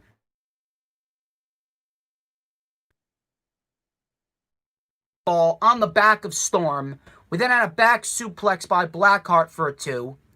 We had a headbutt by Storm for a 2. Facebuster on the apron on Storm by Blackheart. Looked brutal there. Looked absolutely brutal. We then had Candice coming up on the Capitol Wrestling Center screen, and she said that she got in the middle of a road. Candice said that she's going to watch it for her. Shotzi was distracted like a fucking dumbass. And then we had Candice LeRae going away, and then Toni Storm rolled up Shotzi Blackheart for the win. Candice then came back up on the screen, and then she brought in a monster truck with the Scream person that helped her in the ladder match last week, and she ran over Shotzi Blackheart's tank, and Shotzi Blackheart was in the ring crying and screaming. Listen, I understand the symbolism behind the tank. It means a lot to Shotzi. It's part of her character. It's a big part of her gimmick. I understand that, and I understand what they were trying to go for, but you need to understand something right here. This is not a Bray Wyatt, Randy Orton-like feud. This isn't a scenario where Bray Wyatt is a cult-like character and Randy Orton burned down the Wyatt family compound. Shotzi Blackheart isn't playing that type of character. Shotzi Blackheart is playing a punk rock chick. She's a normal punk rock chick that works for the WWE as a wrestler. Her character is a punk rock chick. She's working for the largest wrestling company in the world, and you are crying and screaming over a motorized go-kart, in a sense. That's all it is. It's a motorized go-kart dressed up as a tank. Literally, I'm pretty sure you have enough money to go and pay to get the damages fixed. You work for the WWE. You are a WWE superstar. I'm pretty sure you have enough money saved up to go wherever you got this from, pay someone to fix it, and then be done with it. It's not the end of the world. I understand what you were trying to do, but it looked fucking stupid. So then we had Thatch as Thatch Ken. We had Thatch as Thatch Ken with Timothy Thatcher. And he was teaching us about reversals with his student Akeem. So he ended up victimizing Akeem. Came out to attack Timothy Thatcher, the formerly known Anthony Green. And that was pretty much that. Xia Li was then interviewed, and she said that the recent letters that she's been receiving were from family. She says that the substance of the letters are none of your business.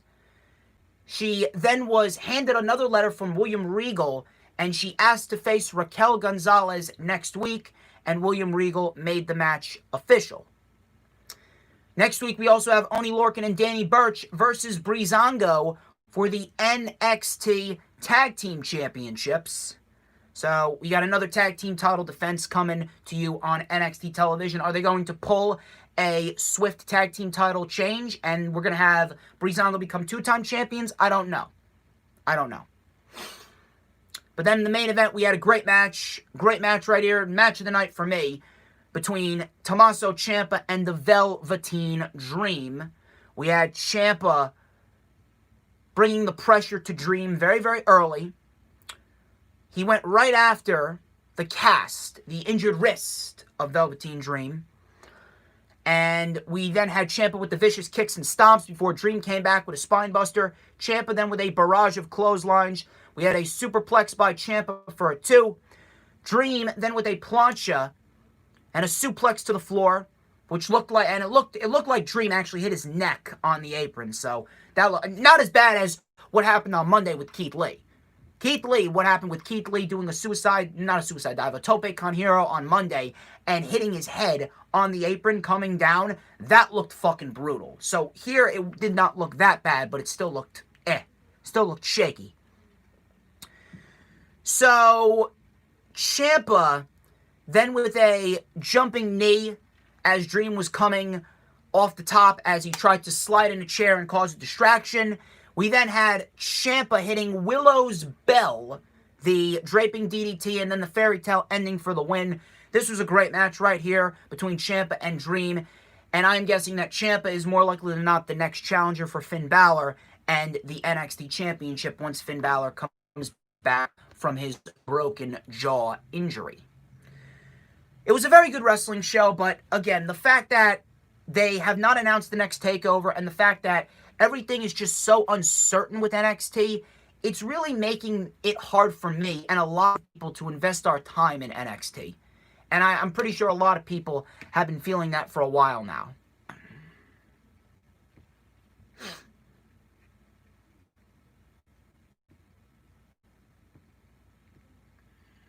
We good? Yeah, we're good. We're good. So, after that, we had NXT UK. We had NXT UK, and we had a very standard, really nothing too crazy. Very standard episode of NXT UK. I mean, especially after that fucking war between Ilya Dragunov and Walter last Thursday on NXT UK. It was going to be very hard for NXT UK to keep that same momentum. There was no way that this show was going to be overwhelmingly good. We started off with a very standard 6-man tag. This was really just a showcase match for Gallus. We had Joe Coffey making his return. It was Joe, Mark, and Wolfgang versus Pretty Deadly and Sam Gradwell. Mark Coffey was isolated early on before Joe got the hot tag. A couple of belly-to-belly suplexes. Gradwell with an STO takedown. We had Joe Coffey hitting Aura Best for the Bells. And Joe Coffey gets the win for Gallus. And I'm assuming that they're probably going to do a match between Pretty Deadly and a match between Pretty Deadly and Gallus for the tag team titles, which I really wouldn't mind. I think that Gallus is well overdue to actually defend those titles. So, we then had Aaliyah James versus Ginny. Ginny with the touch of couture for the win. She took the microphone and she said that this is how ruthless she can be. She has that killer instinct, but Piper Niven does not. So then Piper Niven came out and she said that you should say it to my face. Kaylee Ray then came out and says that you're funny. See, she likes to talk, but she has the title to back it up. She tosses a chair into the ring, and then she calls out Piper for not having that killer instinct. Before Piper took the chair, she absolutely demolished both Aaliyah James and Ginny. So that was actually a very nice touch there from Piper Niven. And then afterwards, Piper Niven and Kaylee Ray brawled in the back. We actually had Niven showing us that she has that killer instinct where she was beating down Kylie Ray. So then in 2 weeks, we are going to have a Falls Count Anywhere match between Niven and Kylie Ray for the NXT UK.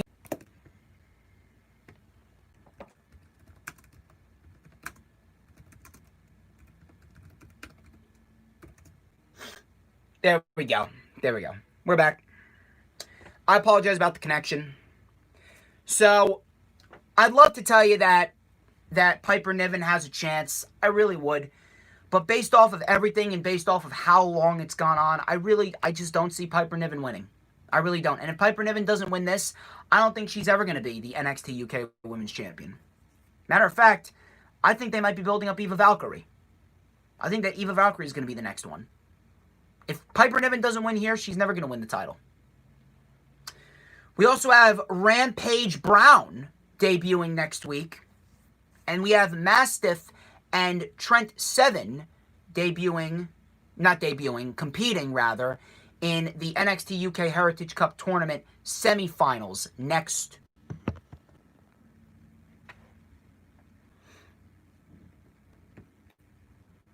Now we're good.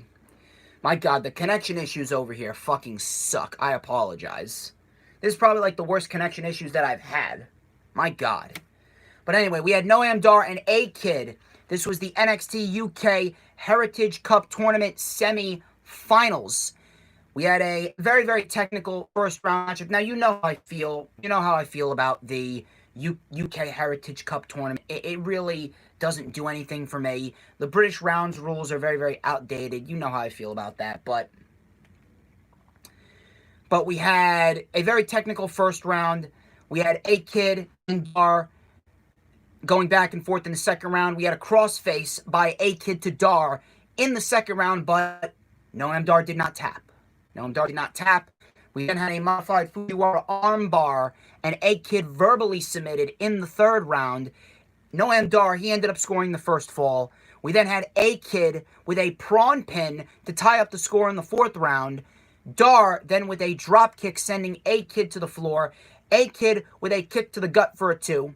We then had a diving crossbody for a 2. The fifth round ended with no score on either side. And then both superstars with roll-ups and submissions in the sixth round. Dar went for the Nova Roller, but A-Kid with a spin kick. And then a modified double Fujiwara armbar. And A-Kid makes Noam Dar submit.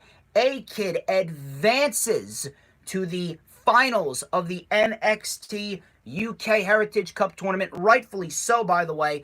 I called A-Kid to win this from the beginning. So I am very, very pleased that A-Kid is finally in this position. How are you doing? Good evening. Stay optimistic. Please hit that like button when you come in. I would greatly appreciate it. We had an excellent sixth round. They really booked A-Kid like a huge babyface in this match, which I am very, very pleased about. And I absolutely cannot wait. I absolutely cannot wait for A-Kid and possibly Trent Seven, because I'm going to be quite honest here. I don't see Dave Mastiff beating Trent Seven, and that's not a knock on Dave Mastiff. It's really not a knock on Dave Mastiff. It's just the fact that I feel as though they're going to put Trent Seven in that position because he's experienced and he really knows how to get A-Kid over, if you know what I mean. So that's definitely going to play a factor into the Heritage Cup Tournament, and that's definitely going to help get A-Kid over in the end. But nothing all that exciting outside of the UK Heritage Cup semifinal match. Yes, I am. I'm always tweeting. Danielle. You know you love me. You know you love me. So, we had AEW Dark Part 2. AEW Dark Part 2, which was actually better than AEW Dark Part 1. So, we had a lot of better material on AEW Dark Part 2 than we did Part 1 this week. We had Tesha Price versus Big Swole. Big Swole's a fucking idiot when it comes to politics, but she's very good in the ring. We had Big Swole with the big headbutt, Tiger Bomb, and then a Texas Cloverleaf for the tap-out win. I actually like the Texas Cloverleaf victory here for Big Swole, considering that she's moving away from the dirty dancing and more into a submission-based style, kind of modifying her style. I can appreciate that. We then had Matt Seidel versus Christopher Daniels, and this was a fairly decent match between Daniels and Matt Seidel here. We had Daniels with a nice exploder suplex. We had a swift STO and a Thunderbomb for 2 on Seidel. Seidel then with a Frankensteiner and a spinning heel kick. We had a sidewalk slam for a 2, but Seidel was not able to beat Christopher Daniels off that.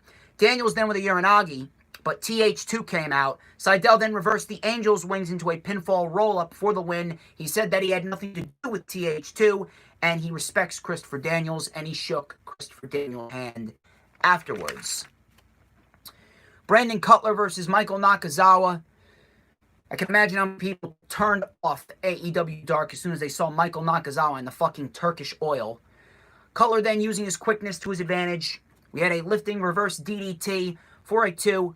Cutler then with a springboard forearm. Nakazawa with a spear for a 2. We had a TKP, or TPK, by Cutler for the win. And Cutler continues his winning streak, which I'm very, very happy about. I hope Cutler continues his winning ways and he eventually moves up the rankings. So, we then had Griff Garrison versus Angel Dominguez. Excuse me, I'm not sure why I stuttered there. We had a torture rack bomb by Garrison for the win, and then afterwards, Lance Archer came out, and he sent them packing. Archer then dropped Dominguez as well, and we had another promo from Archer and Roberts. Archer was then asked, why didn't you throw him over the top rope? By Jake Roberts. So Roberts obviously was poking fun at Lance Archer. You know, want to do it one more time? You're going to throw him over the top rope? Just a little more? So he then asked Khan if they could have a little fun. Archer says that he's not going anywhere. He says that you can't stop the path of punishment. He says that he's going to destroy Eddie Kingston's family one by one until he gets to Eddie, and it will be blood for blood by the gallons. So I am loving what they're doing with Lance Archer, and we're gonna get a potential program with Eddie Kingston after Eddie Kingston's inevitable loss to Jon Moxley tonight. I cannot wait to see what they do with Lance Archer and Eddie Kingston. That's definitely going to be a damn good program, just based on the promos alone. So we had Sean Maluda and Ryzen versus the Dark Order. Very standard showcase match for the Dark Order. We had Evil Uno winning with the Ataxia, but he's calling it the Ripcord Flatliner. But it's called the Ataxia because, you know, Austin Theory, he does this. Austin Theory does it. He calls it the Ataxia. We then had Trevor Reed versus Ricky Starks. Starks with the spear and the Rochambeau for the win. And no, Taz didn't go Ro Bam Bam Bam Rochambeau Bo Sham Rochambeau. He didn't do it this time.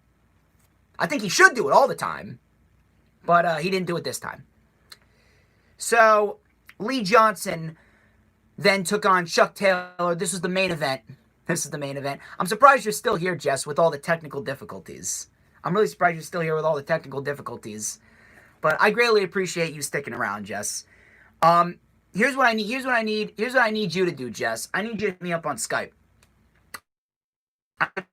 Skype is Dominic Sparacia with a DJ Storms logo as the Avi. Hit me up on Skype. We could talk.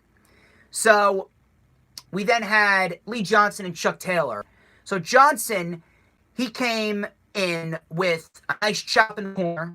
We had a punt kick and a soul food by Chuck. Blue Thunder Bomb by Johnson for a 2. We had a pop-up power bomb by Chuck for a 2. Michinoku driver by Chuck, but Johnson still stayed alive. We had a diving foot stomp by Chuck, but Johnson still stayed alive.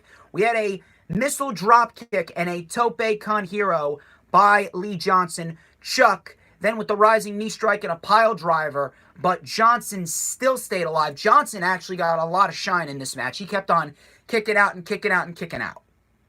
And then he was then beaten by the Awful Waffle, which is a terrible fucking name. I don't know who the fuck's gonna take a finisher called the Awful Waffle seriously, but it's still a brutal finisher. Brutal finisher, terrible fucking name. And Chuck Taylor ended up beating Lee Johnson. This was actually a very good match right here. Definitely the best match of this specific episode of AEW Dark. And that was it. So, that was AEW Dark Part 2. Now we're going to get into SmackDown. And I realize that it is about 3:05. It's about 3:05, and then we'll be able to get out of here. We'll be able to get out of here after we're done with SmackDown, and we can chill. We could chill. Anyone wants to hit me up on social media, you absolutely can. I'll be chilling. I'll be chilling until I don't know, about like maybe 6:30, and then I'm gonna head over. I'm gonna head over to the Storms Lounge, which is where my usual location is. I call it the Storms Lounge, but I'm gonna head over to the Storms Lounge, and I'm going to get set for AEW Full Gear. I know a lot of people will be watching. Maybe I may go live. I may go live and do some live reactions. I don't know. Should I go live on Periscope or Twitter? Maybe I'll go live on Periscope and do some live reactions there. Hopefully you'll join me. So, we had SmackDown. Now, SmackDown in itself, it wasn't necessarily terrible. It wasn't decent. It wasn't good. It wasn't great. It wasn't overwhelmingly positive. SmackDown has not been overwhelmingly positive, but SmackDown has been a consistent bearable. They've been a consistent watchable. They've been a consistent tolerable. Nothing overwhelmingly exciting, but they've been a consistent tolerable. And SmackDown, realistically, outside of the opening segment and then the main event segment, it really wasn't all that overwhelming. We will dissect everything, though. So we got Sasha Banks and Bayley for the SmackDown Live Women's Championship kicking off SmackDown. This was undoubtedly the match of the night. This was a great Women's Championship match. Loved every minute of it. And it really does show you why Sasha Banks and Bayley should be at the forefront of the women's division. So, Sasha with a meteor to Bayley against the post. Bayley then launched Sasha Banks up in the air. Banks landed face first on the apron, which looked fucking brutal. I legitimately thought that Sasha Banks broke her fucking nose off that fall. So, Sasha Banks then with a meteor from the middle rope, and then a crossbody off the apron to the outside. Coming back from commercial, we had Bayley with a Hurricane Rana, sending Sasha into the table. Sasha then was on the giving end of a jumping elbow drop. She launched herself off the stairs into an elbow drop when Bayley draped herself over the apron. That looked nice there. Sasha then rolled Bayley back into the ring and hit a big frog splash for a 2 count. Bayley then with a backstabber and a Bayley to belly, but Sasha was still able to stay alive there. Bayley then locked in the bank statement, but Sasha was able to fight to the ropes. Sasha then reversed a finisher from Bayley into the bank statement, and then she trapped the injured shoulder of Bayley. Bayley went right shoulder first, I believe, into the post, and she trapped the shoulder of Bayley underneath her leg. And Bayley ended up tapping out. And Sasha Banks, thank Christ, Sasha Banks retains the SmackDown Women's Championship. Great stuff right here. Afterwards, Sasha Banks was walking up the apron, and then Carmella came up and super kicked Sasha, gave her a facebuster on the ramp, and then she stood tall over Sasha in the end. This was a great Women's Championship match. Now we're going to have to sit through Carmella and Sasha, and I'm not even mad. I'm not even mad that Carmella is getting a Women's Championship match because she's terrible. I mean, I'm not really that big of a fan of Carmella to begin with. We'll see what happens. I doubt that she's shown any improvement, but the main reason why I am a little a little concerned about this is because, once again, WWE has failed to build up any credible challengers, so you're now just inserting Carmella back into the women's championship title scene when she's done nothing. She hasn't won a single fucking match, and we're potentially looking at this match at TLC. Now, I understand that what happens between now and WrestleMania is irrelevant, because ultimately, it is going to ultimately end with Sasha facing off against Bianca at WrestleMania for the SmackDown Women's Championship, with Bianca winning the Women's Royal Rumble. That should happen. Will it happen? I don't know, but it should.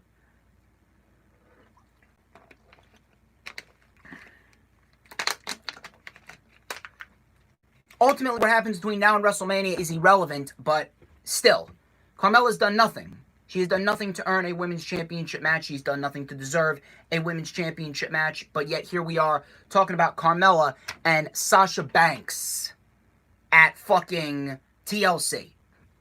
Great. Great. Great.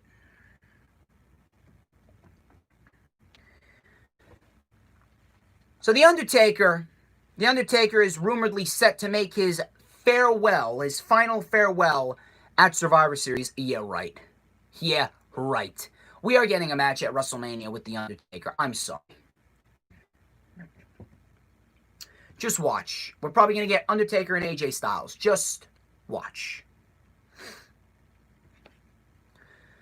So, they had Jey Uso in the back being interviewed. They replayed what happened with Roman Reigns last week. Jey Uso said that friends are temporary, but family's forever. Kayla then called out Roman for ordering Jey around. Heyman then came in, and he told Uso that he needs permission from Roman in order to do these types of things. Heyman then said he'll let him know what's going on. So Roman then came out after Heyman pulled Jey away from the interview. Roman told him that you have to come and talk to me first. Roman then asked what's going on with Kevin Owens. It sounded like he disrespected you. And when he disrespects you, he disrespects me. And when he disrespects me, he disrespects the bloodline. Uso said that he's going to handle it. Roman said to Heyman, go find Adam Pearce. We're going to handle this KO problem. So, Daniel Bryan was not seen tonight. And I do believe that, hopefully, that they're going forth with Daniel Bryan versus Roman Reigns at WrestleMania. That is the perfect match for Roman at WrestleMania. There is absolutely nobody better. Nobody better. We had King Corbin and Rey Mysterio. This was a Survivor Series qualifying match, as if anyone cares about the Survivor Series qualifying matches. Yeah, we may get some decent wrestling with the Survivor Series qualifying matches. This match wasn't the case, but as far as the Survivor Series qualifying match goes, I mean, I don't understand how anyone could care about Survivor Series when there's literally nothing on the line at Survivor Series. Literally. It's just bragging rights. It's just bragging rights. No one's getting anything. No one's getting privileges. No one's getting anything. So why care? Who gives a shit whether it's Rey Mysterio or Baron Corbin? By the way, the King gimmick is so fucking outdated. I don't know why the fuck they still have this King gimmick. It has been over a fucking year. Just end it already. Just end it!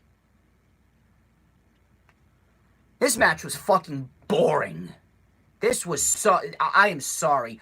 I don't know what they were going for. Rey Mysterio was actually wrestling in street clothes. He was trying to contact Aaliyah before the match, but he couldn't, and then he was attacked by Corbin, so he was literally wrestling this match in street clothes. Rollins then came out in the middle of the match.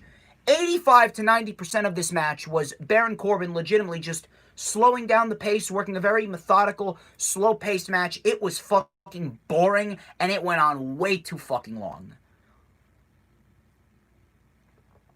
Corbin then cheap-shotted Dominic. Rollins attacked Dominic. Rey came to help. Murphy and Aaliyah then came out to help, but Rey was like, no, stay back. Why is he here? Why is he here? And then he walked back. He walked back into the ring, and Baron Corbin delivered the worst fucking end of days that I think I have ever fucking seen. I don't know what the fuck he was going for here. I don't know what the fuck happened here. I'm not sure if he was out of position. I'm not sure if Ray wasn't set up correctly. I don't know what the fuck happened here, but this was fucking terrible. It was a terrible fucking end of days. The worst fucking end of days that I think I've ever seen. Baron Corbin advances to the Survivor Series team. This was fucking awful. Terrible. Natalya versus Zelina Vega versus Ruby Riott. This is a Survivor Series qualifying match. This went 3 minutes. This match went 3 minutes. I didn't give a shit. I don't think anyone gave a shit. Natalya looked like a fucking idiot right here because we got a replay of what happened last week. We had a rerun of what happened last week in Natalya's previous Survivor Series qualifying match where Natalya had the sharpshooter in on Bianca, and then Billie Kay had a crossface, a shitty-looking crossface at that, on Bianca as well. Natalya then let go of the sharpshooter, and Billie Kay did not make Bianca tap out. Natalya looked like a fucking moron here because she let go of the sharpshooter, and then Vega immediately tapped out to Ruby Riott. Now, I'm happy that Ruby Riott's getting a chance here. I'm glad that Ruby Riott won. Ruby Riott is definitely one of the most underutilized women's wrestlers on the roster right now, and she absolutely fucking deserves the opportunity, but at the end of the day, it really doesn't mean much. So Ruby Riott qualifies for Survivor Series. I'm glad she does, rightfully so. We're probably going to get another fucking triple threat match with Natalya. They're probably going to get another fucking triple threat match with Natalya. I'm surprised if we're going to get a match with Natalya at every fucking SmackDown for the rest of the fucking month until we get to Survivor Series. And then Natalya will finally qualify on the last one. It's either that or Natalya qualifies because there's literally nobody else.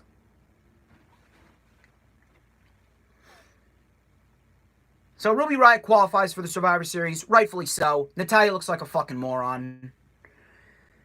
So Big E was in the back with Billie Kay and the Street Profits. This segment was fucking worthless. And it looks like I'm not even going over what happened in this segment. All I'm going to say is it looks like the report of Big E having no plans was true. I feel sorry for Big E. I really do feel sorry for Big E. He'll probably be on the Survivor Series team. We had Otis versus Seth Rollins next. So Otis versus Seth Rollins was next. We had Murphy coming out to watch the match.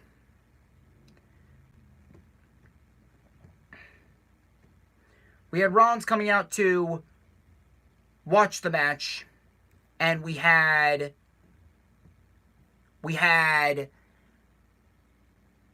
Rollins with a sling blade to Otis for a 2. Otis tried to mount the comeback with a pop-up flapjack and a spinning slam. Otis then went for the caterpillar, but we had Murphy going up on the apron and just staring down Otis. Murphy stared down Otis, and then Rollins took advantage, hit a super kick and a stomp. Rollins qualifies. Murphy was then in the back, and he was approached by Rollins, and Rollins like, Murph, tell me that I saw what I think that I saw. And Murphy goes, Disciple, Messiah.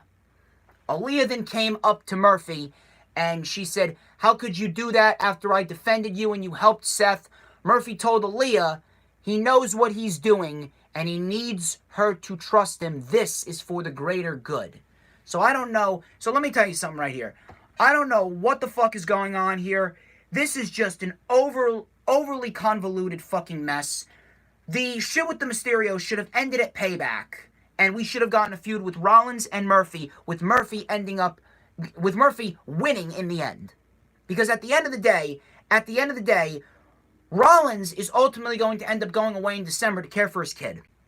So why not use Rollins to put over Murphy? Enough of the Mysterio bullshit. Just have Ray and Dominic in the tag team division, since clearly you fucking need tag teams. I don't know what they're going for there, but it is just an overly convoluted fucking mess. I don't even think anyone cares at this rate. This has been going on since May. With the initial eye into the steel steps incident. So honest to God, I think at the end of all of this, once this is over, people are going to be jumping for joy. They really are. at the end of the day, people are going to be jumping for joy when this is over. Me, myself included.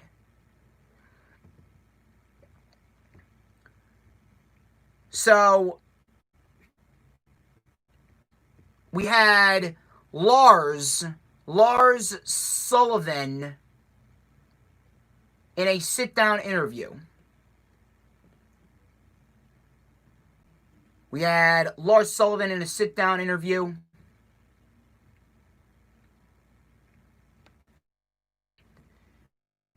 And we had Michael Cole asking Lars Sullivan some questions. Lars says that he hates bullies. Says that he was bullied for the way that he looks, the way that he talks, the way he dresses. The bullies would take his lunch money and mock him.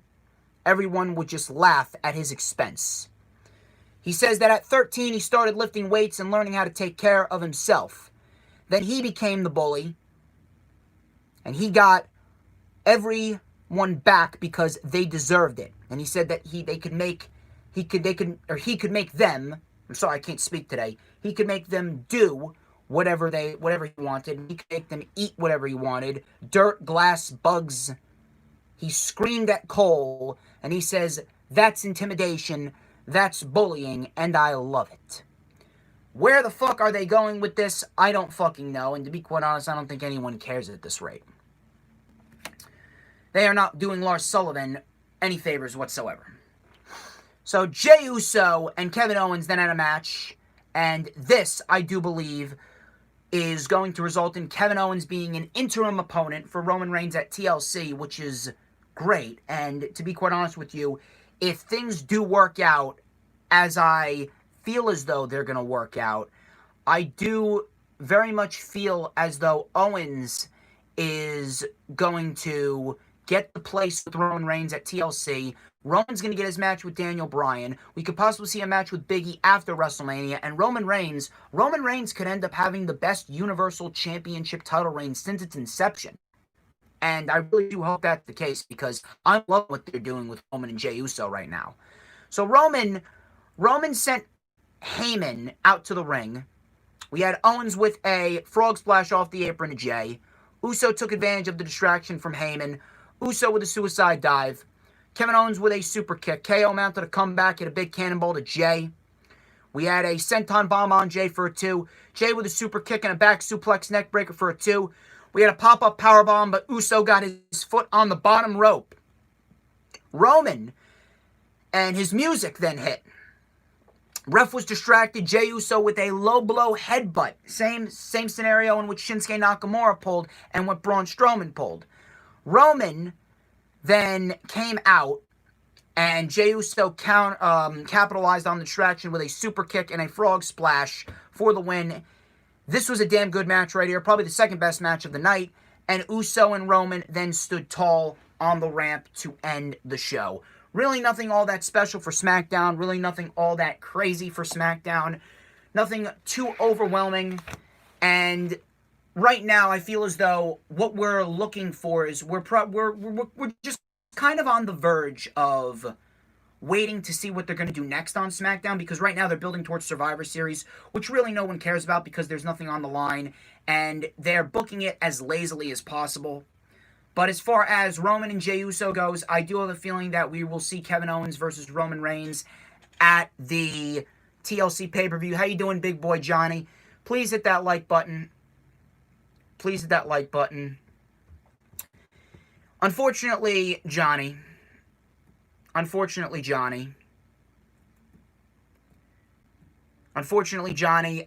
we are getting out of here. Fortunately, we are getting out of here. Jess has been hanging. I've been hanging. We actually finished fairly earlier than I expected. Actually finished everything fairly earlier than I expected. We got... Yeah, it's only like 3:24. It's only like 3:24. Any questions? Any questions? Anyone want to ask any questions? Anyone want to catch up? I mean, I'm chilling here. Thank you, Jess. So, what's going on? Anyone want to ask any questions? Anyone want to catch up a bit? I know a lot of people are looking to catch up. I know a lot of people are looking to chill, especially with what's going on. A lot of people are looking to catch a break from reality. We got Full Gear tonight. I'll be editing this once the stream's over, but any questions? I'll take some questions.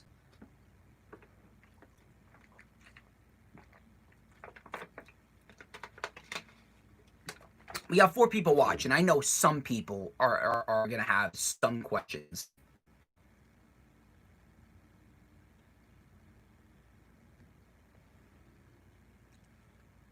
Oh, you got to get going, Jess? All right. Take...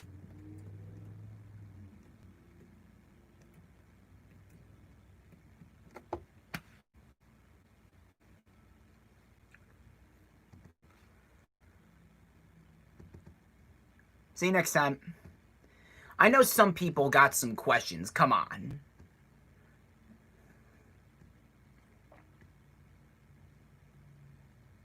Where's Danielle? She probably fell asleep on me because her friend Jessica said I'm boring.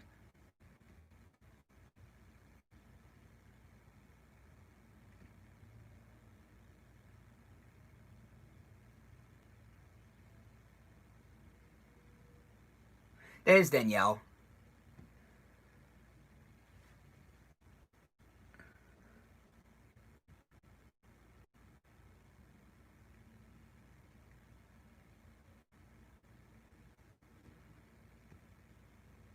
How you dare you say I'm boring? I'm boring. You get out of here. You're boring. You try and do what I do. You try and do what I do for 2+ hours. You ain't got this glorious sideburn chin strap combo. Uh-huh. Yes, I'm listening. I'm listening. What is your question?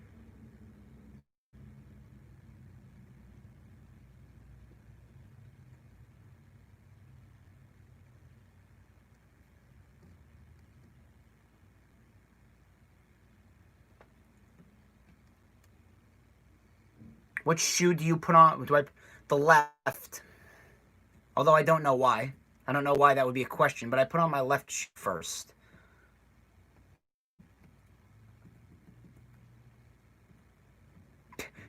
Danielle's laughing her ass off now.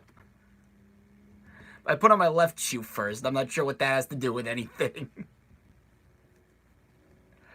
I'm not sure what that has to do with anything. Boxers or briefs? You talking about underwear? What? Are you talking about underwear?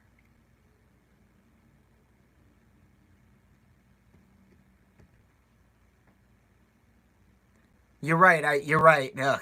I don't get it at all. Briefs.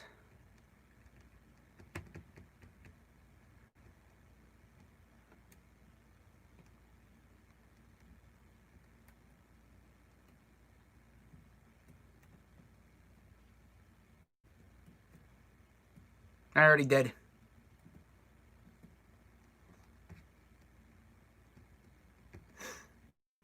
Any more questions? A couple more questions and then we'll get out of here. Come on.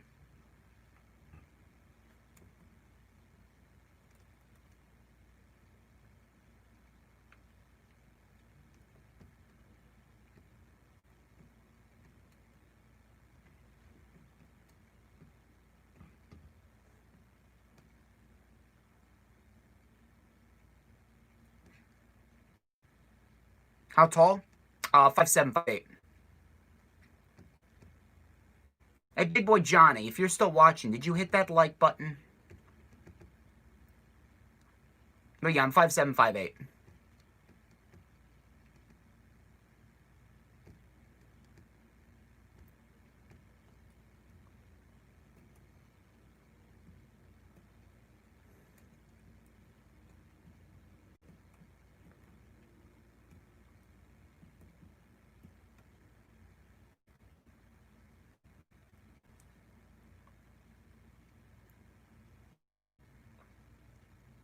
Yawn. Danielle, I know you got some questions. What questions do you have? And then we'll get out of here. No. No. There.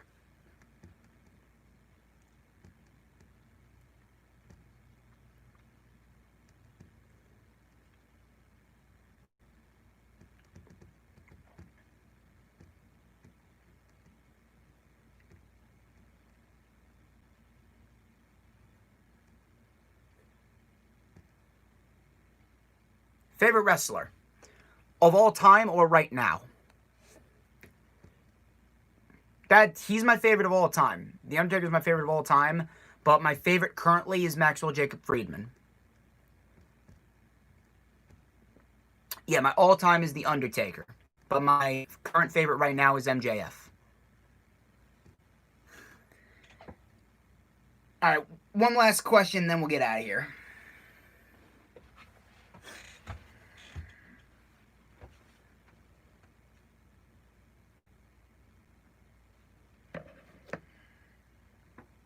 One last question, then we'll get out of here. And we made it to 20 likes. I will drink to that.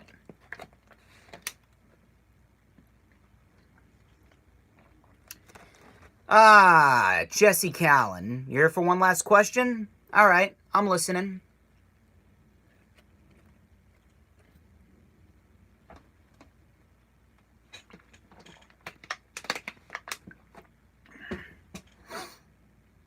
And you gave the 20th like. Good. Good. So what's your question? What's your question before we get out of here?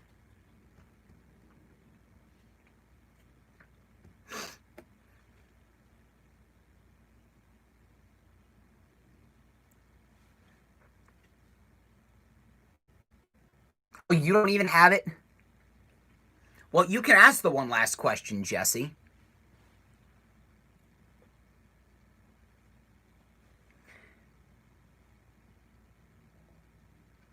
You'll be seeing me. You'll be seeing me do what?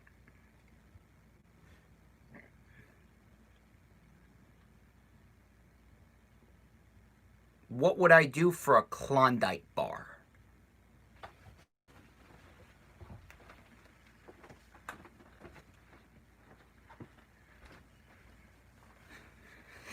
What would I...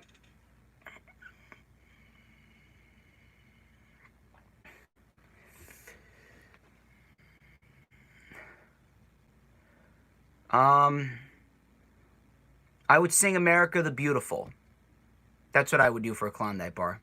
Because I don't like that song, and I would sing America the Beautiful. There you go. My favorite music, Danielle, my favorite music is rock, alternative, and a little bit of rap, but it depends. That depends. But, what? I am not singing it now. Matter of fact, I'm getting out of here now. I am not singing it now, because you came in late. Yeah, rock. You know about rock? Come on. Maybe if you were here earlier, Jesse, maybe I would sing it. But, I'm going to get out of here. Thank you guys for tuning in to the Lightning Flash update. Thank you for helping me get to 20 likes. Be sure to like, comment, subscribe. Be sure to like, comment, subscribe. And be sure to check out all the links in the description, which I will post later. I'll be tweeting live for Full Gear tonight. I'll be taking my notes and the rewind for Full Gear. That will be up on Monday. Please, please, please, please, please be ready. Be ready. It is going to be a barn burner of a show, as Earl Cole always says. And I am you and that GIF. Not GIF, you and that emoji. God bless y'all. You stay safe, stay healthy, and above all else, I love y'all.